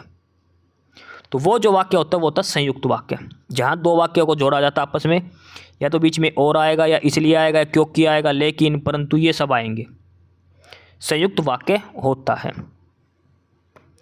प्रश्न नंबर 59 है, तरनी तनुजा तट तमाल तरुअर बहु छाए, इसमें कौन सा अलंकार है, कौन सा अलंकार। देखो इसमें देखो, पहले अक्षर में भी तय है, दूसरे में भी तय है, शब्द में, तीसरे शब्द में भी तय है, चौथे में भी तय है, 5वें में भी तय है। जहाँ एक ही वर्ण की बार बार आवृत्ति हो, एक ही वर्ण की बार बार आवृत्ति हो वो कौन सा अलंकार होता है? अनुप्रास अलंकार। अनुप्रास अलंकार जैसे चंदू के चाचा ने चंदू की चाची को चांदनी चौक में चांदी की चम्मच से चटनी चटाई, वहाँ पर च बार बार आ रहा है तो कौन सा अलंकार है वहाँ पर? अनुप्रास अलंकार। ठीक है, तो इस जो दिया ये जो लाइन दी गई जो वाक्य दिया गया है इसमें कौन सा अलंकार होगा? अनुप्रास अलंकार। ऑप्शन बी उत्तर हो जाएगा। प्रश्न नंबर 60 है गौरव करना, ये किस मुहावरे का अर्थ है? 4 मुहावरे दे रखे हैं, किस मुहावरे का अर्थ है कि गौरव करना मतलब अपने आप पर अभिमान करना? ऐंठ कर चलना, दिन काटना, ओले पड़ना या डिंग हाँकना। डिंग हाँकने का मतलब था फेंकना, जुट्ठी कुछ भी बोल देना। दिन काटने का मतलब अपना टाइम पास करना। ओले पड़ना मतलब मुसीबत आना। ऐंठ कर चलना मतलब टसन में चलना, अपने आप पे अभिमान करना, गौरव चलना। ऑप्शन ए इसका उत्तर हो जाएगा प्रश्न नंबर 60 का। प्रश्न नंबर 61 दिया है हिंदी स्वरों का वर्गीकरण जब जीभ के भाग के आधार पर किया जाए तो कौन सा इसका भेद नहीं होता? जीभ के भाग के आधार पर जहाँ से हम बोलते हैं, जीभ का अग्रभाग, जीभ के 3 भाग होते हैं, अग्रभाग, मध्य भाग और पश्च भाग। इन तीनों के आधार पर हिंदी स्वर के 3 बोध होते हैं, अग्र स्वर, मध्य स्वर और पश्च स्वर। जो जीभ के अगले हिस्से से बोले जाए वो अग्र स्वर, जीभ के बीच से बोले जाए वो मध्य स्वर और जीभ के लास्ट वाले हिस्से से बोले जाए उनको बोलते हैं पश्च स्वर। ऑप्शन डी जो है विवर्त स्वर वो ऐसा कुछ भी भेद नहीं होता। ठीक है, प्रश्न नंबर 62 दिया है कौन सा शब्द शुद्ध है? शुद्ध शब्द आपको बताना है और ये दिया है अंतर्ध्यान। अंतर्ध्यान, अच्छा एक चीज़ ध्यान रखना, मैं आपको फिर बता रहा हूँ, आपने बहुत बार देखा होगा 90% बच्चे तो ऑप्शन ए को सही मान के चलेंगे, अंतर्ध्यान को। अंतर्ध्यान जो शब्द है गलत है, हम बोल देते हैं अंतर्ध्यान, लेकिन इसका जो शुद्ध रूप होता है वो होता है ऑप्शन सी वाला अंतर्धान। ये शुद्ध रूप होता है अंतर्धान। आप चाहे गूगल कर लो चाहे हिंदी की किसी किताब से देख लो, हम बोल देते कई बार हमने देखा भी होगा लिखा, लेकिन ये गलत है। ऑप्शन सी जो दिया है अंतर्धान ये शुद्ध रूप होता है इसका। ऑप्शन सी इसका उत्तर आएगा, ध्यान रखना। जैसे पेपर के अंदर आशीर्वाद आया था, ठीक है, हम बोल देते आशीर्वाद, लिखा ऐसे ही जाएगा। ठीक है, तो अंतर्धान ये ध्यान रखना, ऑप्शन सी उत्तर आएगा। प्रश्न नंबर 63 है निम्नलिखित में से क्या व्यक्तिवाचक संज्ञा नहीं है?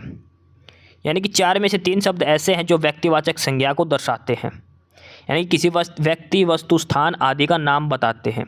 जैसे होली, होली एक त्यौहार है, एक त्यौहार है, पूरा त्यौहार का समूह एक त्यौहार बताता है, एक व्यक्तिवाचक संज्ञा है। हिमालय एक पर्वत का नाम है, पूर्व एक दिशा का नाम है, पूर्व, पश्चिम, उत्तर, दक्षिण। लेकिन कोवा, कोवा इसमें सारे संपूर्ण प्रजाति आ गई, कोवे की सारी प्रजाति इसके अंदर शामिल है, एक पूरी जाति को बोध करवाता है। ठीक है, कोवा जाति का। तो व्यक्तिवाचक संज्ञा होली भी है, हिमालय भी है, पूर्व भी है, लेकिन कोवा नहीं है। ऑप्शन ए उत्तर हो जाएगा। प्रश्न नंबर 64 है निम्नलिखित में से क्या एक संबंधवाचक सर्वनाम नहीं है? संबंधवाचक सर्वनाम का मतलब जो, सो, जहाँ, वहाँ, कहाँ, ये सब होते हैं जो 2 वाक्यों को आपस में संबंध दर्शाते हैं जिनसे। लेकिन यह तो दिया है ये एक संबंधवाचक सर्वनाम का उदाहरण नहीं है। ठीक है, जो, सो, वहाँ, यहाँ, ये सब संबंध दर्शाने के लिए हैं, लेकिन यह जो है ये संबंधवाचक सर्वनाम नहीं है। प्रश्न नंबर 65 है चर्चा शब्द का विशेषण क्या होगा? चर्चा शब्द, चर्चा मतलब जो हम बोलते हैं इंग्लिश में डिस्कशन करना आपस में, इसका विशेषण क्या होगा? तो होता है चर्चित, काफ़ी चर्चित व्यक्ति है, यानी कि उस व्यक्ति की विशेषता बता रहा है कैसा चर्चित, सुर्खियों में रहने वाला व्यक्ति। तो चर्चा का विशेषण क्या बनेगा? चर्चित बनेगा, ऑप्शन सी। प्रश्न नंबर 66 है कभी कभी एक कौन सा क्रिया विशेषण है? कभी कभी देखो समय का बोध करवा रहा है, कभी कभी ऐसा होता है, कभी कभी ऐसा हो जाता है। ठीक है, स्थानवाचक तो कहाँ होता तब आता, स्थानवाचक तो है ही नहीं। ये रीतिवाचक कोई रीति के बारे में भी नहीं बता रहा, ये परिमाण भी नहीं बता रहा, ये क्या बता रहा है? समय का बोध करवाता है कभी कभी। तो कौन सा क्रिया विशेषण है? कालवाचक क्रिया विशेषण, कालवाचक क्रिया विशेषण, ऑप्शन डी उत्तर हो जाएगा। प्रश्न नंबर 67 है कौन सा शब्द पुल्लिंग है? पुल्लिंग शब्द भाउदिया, या भाउदिया का पुल्लिंग स्त्रीलिंग शब्द है भाउदी का भाउदिया। साधु का स्त्रीलिंग क्या होता है? साध्वी। डिब्बी का स्त्रीलिंग क्या होता है? डिबिया। लेकिन संचालक, ये स्कूल का संचालक जो मतलब मुखिया है, ऑप्शन डी जो दिया प्रश्न नंबर 67 का, ये एक पुल्लिंग शब्द दिया है संचालक, इसका स्त्रीलिंग क्या होगा? संचालिका। ठीक है, ऑप्शन डी उत्तर हो जाएगा प्रश्न नंबर 67 का। प्रश्न नंबर 68 है, उसने उसे छल से पराजित किया। छल से, इसमें कौन सा कारक है? छल से पराजित किया। देखो, कर्ता, कर्म, करण, संप्रदाय, आपादान, संबोधन, संबंध, और ये इस प्रकार 8 कारक होते हैं एक अधिकरण कारक। कर्ता कारक का चिन्ह क्या होता है? ने, उसने। अगर ये इसमें पूछा ना उसने में, तो इसमें कौन सा कारक है? कर्ता कारक। कर्म को, उसने उसको मारा। ठीक है, तो अगर को चिन्ह आता तो को कारक होता। कर्ण का क्या होता? से के द्वारा। तो उसने छल के द्वारा उसे पराजित किया, तो इसमें कौन सा कारक हो गया? कर्ण कारक आएगा। कौन सा कारक आएगा? कर्ण कारक आ जाएगा। ठीक है, कर्ण कारक का विभक्ति चिन्ह क्या है? से के द्वारा। ठीक है, ऑप्शन बी उत्तर हो जाएगा। प्रश्न नंबर 69 दिया कि कौन सा एक शब्द तत्सम शब्द है? आपको तत्सम शब्द बताना है। पोथी, घर, पानी या फिर अन्न। तो तत्सम शब्द इनमें से वो है अन्न। ऑप्शन डी जो दिया है अन्न शब्द है, वो एक तत्सम शब्द है। प्रश्न नंबर 69 का ऑप्शन डी उत्तर हो जाएगा अन्न। प्रश्न नंबर 70 है, किस शब्द में उत उपसर्ग का प्रयोग नहीं किया गया? देखो, उपसर्ग लगता है हमेशा आगे, किसमें नहीं? देखो, उद्गम में लगता है उत प्लस गमन, उद्गम। उत्तम में भी लगता है और उत्कर्ष में भी। देखो, अत्याधिक, इसमें कौन सा उपसर्ग लगा? अति। उत नहीं लगा, इसमें अति उपसर्ग का प्रयोग किया गया है। तो प्रश्न नंबर 70 का ऑप्शन डी उत्तर हो जाएगा। ठीक है, प्रश्न नंबर 70 हमारे हो चुके और यहाँ पर हमारी हिंदी पूरी हो गई। इंग्लिश हिंदी एक साथ पूरी हो गई है, लगातार 30%। अब लगातार 40% आएंगे गणित के, यानी कि मैथमेटिक्स और रीजनिंग के। पहले शुरू के 40% थे जीके, कंप्यूटर और हरियाणा जीके के। ठीक है, अब प्रश्न नंबर 71 से हम अगला काम शुरू करते हैं और यहाँ से शुरू होता है हमारा गणित का। 15 सवाल अब हम करेंगे गणित के, 15 करेंगे रीजनिंग के। सवाल नंबर 71 गणित का पहला प्रश्न है, 1 से लेकर 99 तक की जो संख्या है उसमें दहाई के कुल कितने अंक हैं? दहाई के कितने, यानी कि 2 अंकों की संख्या। इकाई का अंक, फिर दहाई का अंक, फिर सैकड़े का अंक, उल्टा चलता है। तो 1 से 99 तक की संख्या में दहाई के कुल कितने अंक है, ये आपको बताना है। देखो, 1 से लेकर जब हम 99 तक गिनेंगे ना, तो 1 से लेकर 9 तक जो शुरू के 9 अंक है वो तो एक ही अंक है, इसमें से दहाई का अंक आता ही नहीं है। 1 2 3 4, उसके बाद जैसे हम 10 लिखेंगे तो इसमें इकाई का अंक 0, दहाई का अंक 1 शुरू हो जाएगा। लास्ट 99 तक ये इकाई का अंक और ये लेफ्ट वाला दहाई का अंक।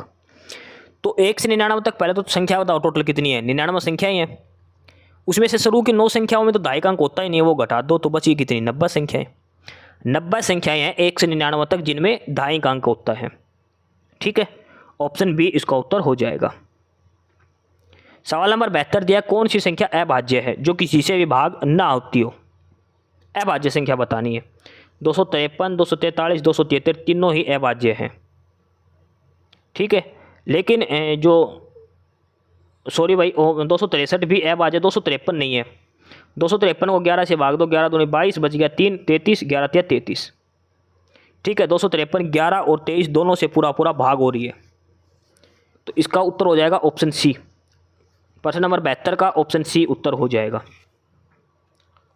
अगला है प्रश्न नंबर 73, 0.02 और 36 के ऊपर बार दिया है, इसको सिंपलिस्ट फॉर्म में कैसे लिखेंगे? देखो, ऐसे सवाल के लिए फिर बता देता हूँ, पेपर में आएगा। इसमें क्या करना है, पहले तो संख्या लिख लो।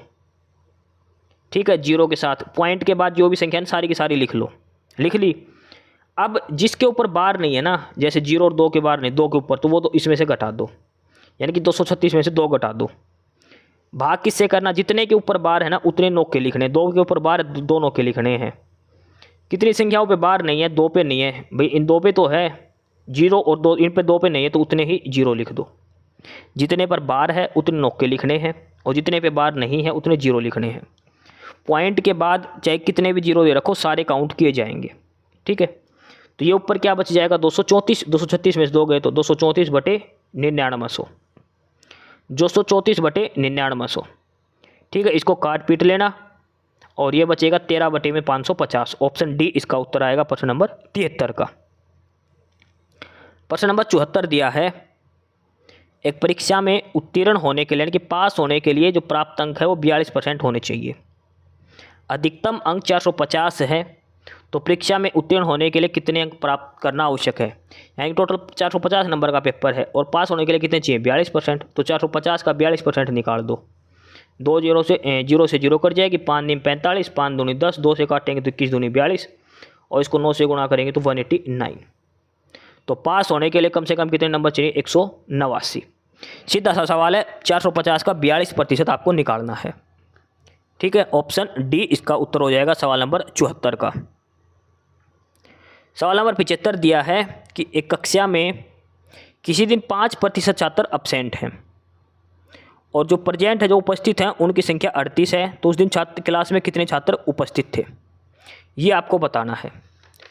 इसमें आपको बताना टोटल क्लास में कितने छात्र, टोटल मतलब student in the class on that day नहीं आएगा। इसमें बताना है कि क्लास के अंदर कितने छात्र हैं, क्योंकि उस दिन तो प्रेजेंट कितने थे? 38। भाई उस दिन तो इसने पहले बता दिया, उस दिन 38 बालक क्लास में आए थे और 5% बालक अब्सेंट थे। तो ये बताओ कि क्लास में टोटल कितने बालक थे, ये बात पूछी है इसने। देखो 5% बालक अब्सेंट थे, तो मतलब क्लास में प्रेजेंट कितने बालक थे? 95%। 95% बालक का मान कितना दे दिया? 38। सारी क्लास में अटेंडेंस कितनी होगी? 100% बालक होने चाहिए, तो 100% की वैल्यू कितनी आएगी? 38 बटे 95 गुणा में 100। ये काट लो, ये कट जाएगा, 19 5 95 और 19 गुणा 20 5 100, 19 दूनी 38, 20 गुणा 2 करेंगे तो 20 दूनी 40। ऑप्शन ए उत्तर हो जाएगा। क्लास के अंदर टोटल कितने बच्चे थे? 40 बच्चे हैं। उस दिन 5% बालक अब्सेंट थे। 5% का मतलब बात करें तो 40 का 5% करेंगे तो 2 बालक अब्सेंट थे, 38 बालक क्लास में आए थे। ये सवाल है छोटा सा। सवाल नंबर 76 दिया है, 45, 75, 1 मीटर 20 सेंटीमीटर और 1 मीटर 35 सेंटीमीटर की लंबाई का माप करने वाले पैमाने की अधिकतम लंबाई क्या होगी? देखो सबसे पहले तो सारा या तो सारा मीटर में बनाओ या सारा सेंटीमीटर में। अगर मीटर में बनाएंगे तो पॉइंटों में बनेगा, हम कंफ्यूज होएंगे। इसको सेंटीमीटर में बना लो। ये बनेगा 45 सेंटीमीटर, ये 75 दे रखा है। 1 मीटर में होते हैं 100 सेंटीमीटर, तो ये कितना बन जाएगा? 120 सेंटीमीटर और ये बनेगा 135 सेंटीमीटर। अब इन चारों का HCF लेना है। HCF, अच्छा HCF निकालने मत बैठना आप, एक चीज़ ध्यान से रखो। देखो जिस संख्या के लास्ट में 5 है ना, सीधी सी बात वो संख्या 5 6 ही भाग होगी, दूसरा किसी से भाग नहीं होगी। जिस संख्या के इकाई का अंक 5 दे दिया, इसका मतलब 5 के अलावा किसी दूसरी संख्या से भाग नहीं होएगी। ठीक है, तो इसका मतलब इसका LCM जो है, HCF जो आएगा, क्या निकालना हमने? इसका HCF निकालना है, वो निकलेगा 5 का मल्टीपल। तो ऑप्शन डी हट जाएगा। अब ये देखो इनमें से संख्या देखो 45 जो है ये 25 से तो भाग होती नहीं, 25 के पहाड़े में तो 45 आता नहीं, तो ऑप्शन बी भी हट जाएगा। 15 और 5 दोनों से संख्या भाग हो रही है, लेकिन HCF में जो बड़ी संख्या वो लेते तो वो क्या आएगा? 15। 45, 75, 120 और 135 का HCF क्या आएगा? 15 आएगा। ऑप्शन ए उत्तर हो जाएगा। अगला है सवाल नंबर 77 और ये सरलीकरण करना है, सिंप्लीफिकेशन। इसमें फार्मूला लगेगा बोर्ड मास का। सबसे पहले ब्रैकेट सोल्व करना है, फिर ऑफ यानी कि का, फिर भाग, फिर गुणा, फिर जोड़, फिर घटा। तो सबसे पहले ब्रैकेट सोल्व करना है। ये गुरु ब्रैकेट सबसे लास्ट, ये धनु ब्रैकेट दूसरे नंबर पर। सबसे पहले शुरू होता है ये लघु ब्रैकेट से। सबसे पहले लघु ब्रैकेट सोल्व करना, फिर धनु ब्रैकेट और लास्ट में गुरु ब्रैकेट। तो सबसे पहले छोटे वाला ब्रैकेट सोल्व होगा ये 1/3 माइनस 5/6 और इसमें 0.75 जोड़ना है। तो 1/3 में से 5/6 घटाएंगे तो 2/6 और ये बचेगा -3/6 यानी कि -1/2 यानी कि -0.5 -0.5 प्लस 0.75 यानी कि 0.75 में से 0.5 गया तो 0.25 बचेगा। इस सारे की जगह क्या बचेगा? 0.25। ये गुणा में है 0.4 के और आगे दे रखा का, यानी कि 5/6 गुणा में 0.4 गुणा में 0.25। 25 को 4 से गुणा करेंगे 100 आएगा। तो ये 3 जीरो लगेगा तो यानी कि 0.1 बनेगा इसका। 5/6 गुणा 0.1 करना है आपको। उसके बाद इसको 1/9 से फिर गुणा कर देना ये। उसके बाद इसमें 6.25 आपको जोड़ देना है। लास्ट में जो सारा उत्तर आएगा इसका वो आएगा 11.25। 11.25 कहने का अभिप्राय क्या है? ये जो सारा बनेगा ये बनेगा 5। ठीक है, ऑप्शन डी उत्तर हो जाएगा। सवाल नंबर 78 दिया है, 20 व्यक्तियों की औसत आय 4000, 25 की औसत आय 2500, तो पूरे की औसत आय क्या होगी? देखो पहले 20 की टोटल आय निकालो। 20 गुणा 4 करेंगे तो 80,000 प्लस 25 व्यक्तियों की आय 2500 के हिसाब से कितनी हो जाएगी? 625 और उसके बाद 2 जीरो 62,500 टोटल आदमी कितने हो गए 20 और 25 45। 80,000 में 62,500 जोड़ोगे तो 8 और 14 1,42,500 टोटल सैलरी हो जाएगी। 45 आदमियों से इसको भाग दे दो, इनका ये औसत निकल जाएगा। ठीक है, 1,42,500 को भाग देंगे ना तो वो बनेगा 31,666.66। ये 31,666.66 3166.66। ये भी जो पॉइंट है लास्ट के 2 अंक छोड़कर। ऑप्शन ए इसका उत्तर आएगा प्रश्न नंबर 78 का। ऑप्शन ए उत्तर हो जाएगा। प्रश्न नंबर 79 दिया है कि दो संख्याओं का अनुपात है 8:3 और उनका अंतर है 120। देखो x मान लो, पहली संख्या मान ली 8x, छोटी संख्या कितनी होगी 3x, इन दोनों का अंतर दे रखा है कितना आ गया 5x। भाई अंतर लेंगे 5x आ गया। 5x का मान कितना दे रखा है 120। x का मान कितना आएगा 5 दूनी 10 5 चौक 20। x का मान आ गया 24। छोटी संख्या बतानी, छोटी 8x और 3x में छोटी क्या है 3x। 3 गुणा x का मान कितना आएगा 24। 24 दिया 72। ऑप्शन ए उत्तर हो जाएगा। x मान के करो तो ऐसे करना है, सीधा करो तो इन दोनों संख्याओं का अंतर कितना आ जाएगा 5। 5 की वैल्यू कितनी दे दी 120। छोटी संख्या निकालनी है 3। 5 की वैल्यू 120, 1 की वैल्यू आएगी 24, 3 की वैल्यू क्या आएगी 24 गुणा में 3 72 उत्तर आएगा। काफ़ी आसान सवाल है ये, शांति से करने आराम से। क्लास की PDF आपको टेलीग्राम चैनल पर मिलेगी, नीचे लिंक है डिस्क्रिप्शन बॉक्स में, नॉलेज हब के नाम से, नॉलेज हब 7900, वहाँ पे ज्वाइन कर लेना टेलीग्राम चैनल। और पहली बार क्लास देख रहे हो यूट्यूब पर भी नॉलेज हब को सब्सक्राइब कर लेना। सवाल नंबर 80 है, एक दुकानदार 2 वस्तु बेचता है, एक पर 10% लाभ और दूसरे पर 10% हानि। टोटल लाभ या हानि कितना प्रतिशत होगा उसको। देखो 10% लाभ पर 1100 में बेच दी, तो इसका मतलब 110 की वैल्यू कितनी दे दी 1100। 100 की वैल्यू कितनी हो जाएगी 1000। तो यानी कि पहली वस्तु का कॉस्ट प्राइस कितना था 1000 रुपये की चीज़ 1100 में बेची थी। दूसरी वस्तु पर 10% की हानि हुई और 900 में बेची थी, यानी कि 90% की वैल्यू कितनी दे दी 900। तो 100% की क्या होगी 1000। दूसरी वस्तु का क्रय मूल्य भी क्या आएगा 1000। भाई दोनों ही वस्तु 1000 में खरीदी 1100 में बेच दी, कितना का लाभ हो गया 100 रुपये का। दूसरी वस्तु भी 1000 में खरीदी 900 में बेच दी, कितने का हानि हो गई 100 रुपये की। ओवरऑल क्या हो गया 100 में से 100 कट गया, ना लाभ हुआ ना हानि हुई। ठीक है, ऑप्शन ए इसका उत्तर हो जाएगा। अगला है प्रश्न नंबर 81। एक राशि 6 साल में 33% वार्षिक ब्याज की तुलना में 37% वार्षिक ब्याज की दर से 54% अधिक होती है, तो राशि बताओ। देखो कितना परसेंट दर का फर्क आया, पहले 37% थी अब हो गई 33%। कितना प्रतिशत दर में फ़र्क आया ये बताओ पहले तो। 4% दर बढ़ी है, 4% दर बढ़ी है ना। ठीक है, अब ये साल कितने हैं 6 साल दिया है, 4% के हिसाब से 6 साल में कितना फ़र्क पड़ेगा 24%। 24% का मान कितना दे दिया 54। मूलधन क्या होता है 100%। तो 54/24 गुणा में 100 कर लो। 4 से काटेंगे 4 6 24, 25 चौक 100 और 6 से काटेंगे 6 निम 54, 25 निम 225। ऑप्शन डी उत्तर हो जाएगा। और राशि कितनी थी 225 थी। ऐसे कर लो फिर, या तो फिर मूलधन 100 रुपये मान लो, दर एक बार 33 एक बार 6%, इसका ब्याज निकाल दो पहले, फिर दोबारा निकाल दो मूलधन, दर मान लो एक बार 37% 6 साल के लिए बटे 100, इन दोनों का अंतर ले लो। वो अंतर दे दिया, उसके मान 54 दे रखा, 100 की वैल्यू निकालनी है। ठीक है, कैसे भी आप कर सकते हो, या फिर सीधा ऐसे कर लो, दर कितनी हो गई दोनों घटा 4%, मूलधन x मान लिया, x गुणा में दर है 4% गुणा में समय 6 बटे में 100 बराबर कितना अंतर है 54 का। ऐसे कर दो, बराबर 54 के रख दो इसको। जैसा आपको अच्छा लगे, आपको समझ में आए वैसे आपको कर लेना है। ऑप्शन डी 225 उसका उत्तर आ जाएगा। सवाल नंबर 82 दिया है कि 15 आदमी 10 दिन में 1800 रुपये कमाते हैं, 8 दिन में 5 आदमी कितना रुपये कमाएंगे। ये सवाल दिया है इसमें छोटा सा। देखो 15 आदमी 10 दिन में कमाते कितने 1800 रुपये। ठीक है, तो अब इसमें यह बताना है, देखो 15 आदमी 10 दिन में कमाते 1800 रुपये, तो एक आदमी का पहले ये निकालना कि एक आदमी कितना कमाएगा, एक आदमी कितना कमाएगा। ये देखो टोटल 1500 होगी, इन 150 यूनिट की वैल्यू होगी 1800। भाई देखो 15 आदमी 10 दिन में कितना काम करेंगे, मैन गुना डेज करेंगे तो कितना काम करेंगे 150 यूनिट काम करेंगे। 150 यूनिट के रुपये मिलते हैं इनको 1800। एक की यूनिट काम करेंगे तो कितना मिलेगा 1800 बटे में 150 करेंगे कितना आ जाएगा 12। एक यूनिट का काम मिलेगा 12। 8 दिन में 5 क्षण में कितना काम कर देंगे 8 5 40 यूनिट काम करेंगे। एक यूनिट का 12 काम तो 40 यूनिट कितना हो जाएगा 12 गुणा में 40, यानी कि ऑप्शन ए 480। सबसे आसान तरीका आपको बताया ये। टोटल काम निकाल लो पहले, 15 आदमी 10 दिन में कितना काम करेंगे 150 काम करेंगे। 150 काम करने के कितने रुपए मिलते हैं? 1800 रुपये। 8 आदमी 5 दिन में कितना काम करेंगे? 40। 150 काम करने के रुपए मिलते हैं 1800। एक काम करने के मिलेंगे 1800 बटे में 150। 40 काम करने के कितने मिलेंगे? 1800 बटे में 150 गुणा में 40। आपस में काटना, ये सारा कट जाएगा उतने पे 12 पे, और 12 चौक 48 करें तो 480 उत्तर हो जाएगा। ठीक है, ऑप्शन ए उत्तर हो जाएगा सवाल नंबर 82 का। सवाल नंबर 83 दिया है, एक व्यक्ति 3/4 की स्पीड से चलता है और अपने घर से ऑफिस 30 मिनट लेट पहुंचता है।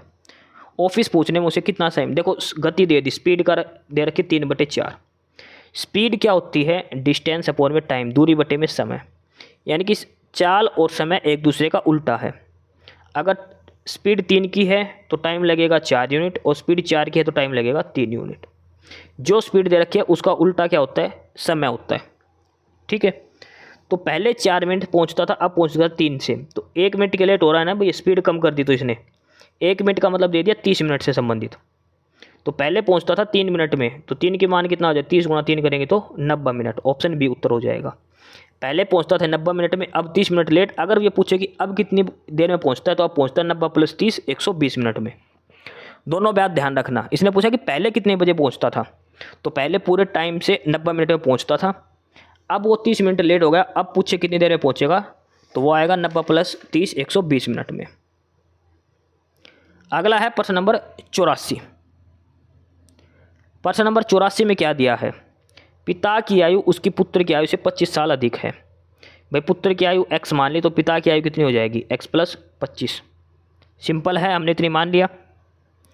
उसके बाद में क्या दिया है इसने? 4 साल के बाद पिता की आयु उसके पुत्र की आयु की 3 गुने से 1 वर्ष कम होगी। देखो 4 साल बाद यानी कि 4 उम्र जुड़ जाएगी। भाई बेटे की उम्र में 4 साल जुड़ जाएगी, पिता की उम्र में भी 4 साल जुड़ जाएगी। ये क्या है कि उसके पिता की आयु यानी कि x + 25 + 4, उसके पुत्र की आयु कितनी? x + 4, इसका 3 गुना करके इसमें एक घटा दो, इससे 1 कम रहेगी। ये दे रखा है इसमें। पहले तो x पुत्र की आयु मान ली, तो पिता की आयु कितनी हो जाएगी? x + 25 होगी। अब ये कहा कि 4 साल बाद, तो 4 साल बाद इसकी उम्र कितनी हो जाएगी? x + 4, इसकी कितनी हो जाएगी? x + 25 मानी थी, इसमें 4 और जोड़, यानी कि x + 29 पिता की आयु हो जाएगी 4 साल बाद। उसने कहा कि 4 साल बाद पुत्र की आयु है, इसका 3 गुना, उसमें से 1 कम। 3 × में x = 4 - 1, ये आएगा। किसके बराबर आएगा? x = में 29। ये 3 अंदर ले जाए, 3 चौक 3x = 4 तिया 12 - 1, यानी कि 3x = 11 बराबर x + 29। 2x बराबर कितना आएगा? 29 में से 11 कर दो। ठीक है, यहाँ से पहले तो आपका निकलेगा x का मान। ठीक है, x का मान आ जाएगा 9। पिता की आयु पूछे, 9 में 25 जोड़ दो, 25 और 9 34। ऑप्शन सी उत्तर हो जाएगा। काफ़ी आसान सवाल है। इक्वेशन 2 बनेगी, एक बनेगी x + 25 + 4, किसके बराबर है ये? दूसरी इक्वेशन x + 4, इसका 3 गुना, और इसमें सारे में से 1 घटा दो, ये इक्वेशन बनेगी। यहाँ से x का मान निकालना, वो पुत्र की आयु आएगी, उसमें 25 साल जोड़ दो तो पिता की आयु आ जाएगी। पुत्र की आयु आएगी 9 साल, इसमें 25 जोड़े तो 34 साल बाप की उम्र हो जाएगी। ऑप्शन सी उत्तर होगा। सवाल नंबर 85 है, गणित का आखिरी सवाल है। दूध और पानी 25 लीटर है, इसमें दूध और पानी 3:2 में, 32 नहीं, ये 3:2 है। देखो 3:2 यानी कि 5 की वैल्यू 25 है, तो इसका मतलब दूध कितना हो गया? 5 × 15, और पानी कितना हो गया? 10। ये है 25 लीटर में 3:2 में दूध और पानी है, तो यानी कि पानी कितना हो गया? 10 लीटर, और दूध कितना हो गया? 15 लीटर। अब इसने कहा कि कितना पानी मिलाए कि मिश्रण में 50% पानी हो। 50% का मतलब क्या हो गया? दूध भी उतना ही होना चाहिए, उतना ही पानी होना चाहिए। अब देखो इसमें दूध है 15 लीटर, पानी है 10 लीटर। 50% का मतलब दोनों 1:1 में होने चाहिए। दूध सेम रखना है, पानी जोड़ना है, तो पानी कितना जोड़ो? देखो दूध 15 है, पानी 10 है, तो कितना पानी जोड़ना पड़ेगा? एक्स्ट्रा कितना पानी डालना पड़ेगा? 5 लीटर। ठीक है, तो ये पूछा कि अतिरिक्त कितना पानी डाले कि अनुपात 50% हो जाए, कि 1:1 हो जाए, तो इसमें कितना लीटर पानी एक्स्ट्रा डलेगा? 5% एक्स्ट्रा डलेगा। ठीक है, ऑप्शन बी उत्तर हो जाएगा। तो ये 85 सवाल पूरे, गणित हमारे यहाँ पे पूरा, मैथमेटिक्स पूरा हो गया। GK, Haryana GK, computer, English, Hindi और गणित पूरा। लास्ट के 15 सवाल बचे हैं रीजनिंग के। प्रश्न नंबर 86 रीजनिंग शुरू होती है यहाँ से। सवाल नंबर 86 जो रीजनिंग का पहला प्रश्न है, ये है कथन और निष्कर्ष का। 2 कथन दे रखे हैं, 3 कथन और 19 निष्कर्ष दे रखे हैं। पहला कथन है कि कुछ कागज इस्पात है, ये कागज हो गया, ये इस्पात हो गया। सारे इस्पात धातु हैं, सारे इस्पात धातु हो गया। सारी धातु काली है, सारी धातु काली हो गई। देखो ऐसे बनाना है, ये कुछ कागज है, ये इस्पात हो गया, सारा इस्पात धातु हो गया, सारी धातु काली हो गई, ऐसे। ठीक है, ये काली है, ये धातु है, ये इस्पात है और ये इधर वाला क्या है, कागज है। ये सवाल है। पहला निष्कर्ष है कि कुछ कागज धातु है। कागज और धातु के बीच में कौन सा संबंध है, ये देखो कागज और धातु का ये थोड़ा हिस्सा कॉमन है, इसका मतलब सही है। सारा इस्पात काला है, इस्पात कहाँ है, ये अंदर वाला, काला एकदम इसके बाहर है, तो इसका मतलब बिल्कुल सही है। ये जो सारा इस्पात है ये काले के अंदर है, तो सारा इस्पात क्या हो गया, काला भी हो गया। तो दोनों ही निष्कर्षों का अनुसरण करता है। ठीक है, दोनों ही निष्कर्षों का अनुसरण करता है और ये दिया है ऑप्शन डी के अंदर, 1 और 2 दोनों का अनुसरण करता है। प्रश्न नंबर 87 है, ये है फैमिली रिलेशन का। प्रश्न नंबर 87 दिया है, जो ब्लड रिलेशन का जो सवाल है उससे संबंधित है। ये सीधा सा सवाल है, आप खुद से कर लेना। ठीक है, इसमें हिंदी में स्टेटमेंट थोड़ी सी गलत है, आप इंग्लिश में पढ़ के करना। देखो मैं बताता हूँ, एफ़ जो हो टी की माँ है। एफ़ किसकी माँ है, टी की माँ है। ठीक है, टी ये है डब्लू की बहन है, टी डब्लू की बहन होगी। और डब्लू है जो सन है के का ओनली, तो मतलब एफ़ और के दोनों हस्बैंड वाइफ हो गए, क्योंकि के का इकलौता पुत्र बताया डब्लू, तो इसका मतलब के का बेटा डब्लू है और डब्लू की बहन है टी, तो इसका मतलब के की बेटी क्या होगी, टी, इसका मतलब एफ़ इनकी माँ होगी। जे है वो के का ब्रदर है, तो how is the mother of W related to K, W की माँ कौन हो गई, एफ के से क्या संबंधित हो, तो इसकी पत्नी तो लगेगी। समझ गए, ऑप्शन सी उत्तर आ जाएगा। 88 नंबर है, ये दिशा का सवाल है, ये आप कर लेना, हर प्रैक्टिस सेट में प्रश्न करवाया गया है। सवाल नंबर 89 जो 89 है, ये भी दिशा से संबंधित सवाल है। ठीक है, ये भी दिशा से संबंधित सवाल है, ये भी आप करना, काफ़ी अच्छा सवाल है, हो जाएगा आसानी से। प्रश्न नंबर 90 है, ये कथन निष्कर्ष का है। कथन दे रखे 2-3 निष्कर्ष दे रखे हैं। पहला कथन है कि सभी पीले लाल हैं, बीच में पीला बाहर लाल, कुछ पीले सफ़ेद है, ये कुछ पीले सफ़ेद हो गया ऐसा। बाहर वाला लाल है, ये सफ़ेद है और ये बीच में पीला है। पहला निष्कर्ष है कि सभी लाल सफ़ेद हैं, सभी लाल सफ़ेद है, बिल्कुल गलत। लाल बाहर है, सफ़ेद का और लाल का कुछ ही संबंध, सभी लाल नहीं है। कुछ सफ़ेद पीले हैं, ये सफ़ेद और पीले, ये बिल्कुल ये वाला हिस्सा, कुछ सफ़ेद पीले हैं, ये वाला हिस्सा बिल्कुल छोटा सा। कुछ लाल पीले हैं, कुछ लाल पीले हैं, ये भी बिल्कुल सही है, ये वाला हिस्सा। यानी कि निष्कर्ष 2 और 3 का अनुसरण करता है। निष्कर्ष 2 और 3 का ये अनुसरण करता है और ये दिया गया है ऑप्शन सी के अंदर, केवल निष्कर्ष 2 और 3 का अनुसरण करता है। सवाल नंबर 91 है, ये भी कथन निष्कर्ष का है। 2 कथन है, 2 निष्कर्ष हैं।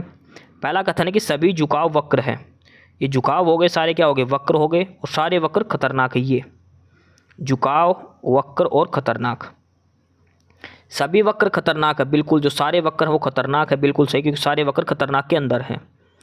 कुछ वक्र मुड़े हुए हैं, कुछ वक्र मुड़े हुए हैं, ये देखो कुछ वक्र यानी कि झुकाव में है, ये इसके अंदर ही है, ये वाला हिस्सा। यानी कि निष्कर्ष 1 और 2 दोनों का पालन करता है, ऑप्शन सी उत्तर हो जाएगा। उसमें झुकाव दे दिया और निष्कर्ष में मुड़ा हुआ दे दिया, दोनों का एक ही मतलब है, ये ध्यान रखना। ठीक है, प्रश्न नंबर 92 दिया है, 7 मॉडल हैं ABCDEFG, एक फोटोग्राफी करवा रहे हैं, तो इसको बताना है कि बीच में कौन खड़ा है, ये आपको बताना है। ठीक है, तो इसमें आपको खड़ा करना हो, सबसे पहले इंग्लिश में पढ़ लो। D stands immediate right of G, G है इसके एकदम दाएं में कौन सा आ जाएगा, D। G के तुरंत साथ में कौन खड़ा है, D खड़ा है। B है वो D और F के बीच में खड़ा है, तो D और F किधर आएगा, इधर आएगा। D और F के बीच में कौन खड़ा है, B खड़ा है, यहाँ पे कौन आ जाएगा, B आ जाएगा। ठीक है, इसके बाद आगे क्या दे रखा है, A stands immediate right of C, C के इमीडिएट राइट में कौन खड़ा होता है, A खड़ा होता है, ऐसे। E जो है वो G और A के बीच में, G और A के बीच में E यहाँ आ जाएगा, ये सारी अरेंजमेंट बनेगी, CAEGDBF। इसने पूछा कि बीच में कौन खड़ा है, 3 इधर छोड़ दो, 3 इधर, 7वां नंबर कौन सा है, G का, तो बीच में कौन खड़ा है, G खड़ा है। जैसा जैसा प्रश्न में बोला जाए वैसे वैसे आप खड़े करते जाओ, आपके आप पजल सोल्व हो जाएगी। ऑप्शन ए इसका उत्तर हो जाएगा सवाल नंबर 92 का। सवाल नंबर 93, 4 संख्या दे रखी है, इसमें से बताना है कि कौन सी संख्या अलग है। ये 4 संख्याएं दे रखी है, इसमें कौन सी संख्या अलग है? 2058, 1260, 72 और 600। इसमें से आपको बताना है कौन सी संख्या अलग है। देखो 72 किसका, 81 का क्यूब होता है, 3 का क्यूब 81, उसमें से 72 दिखाई दे रहा कुछ कुछ लगता सा।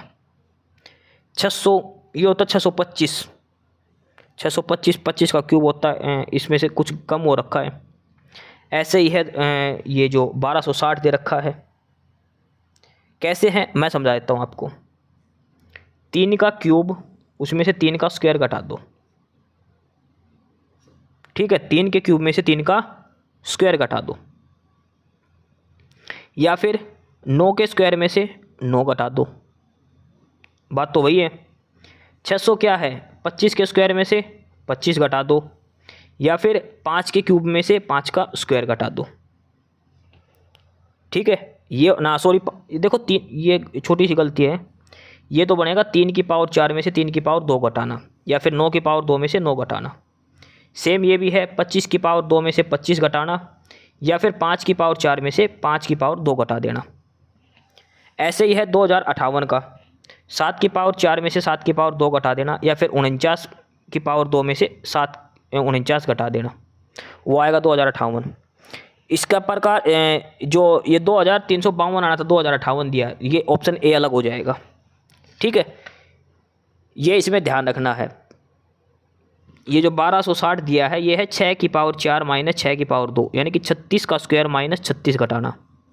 36 का स्क्वायर होता है 1296, 1296 में 36 गए तो 1260 बचेगा, लेकिन ऑप्शन ए है जो गलत इनमें से दिया गया है।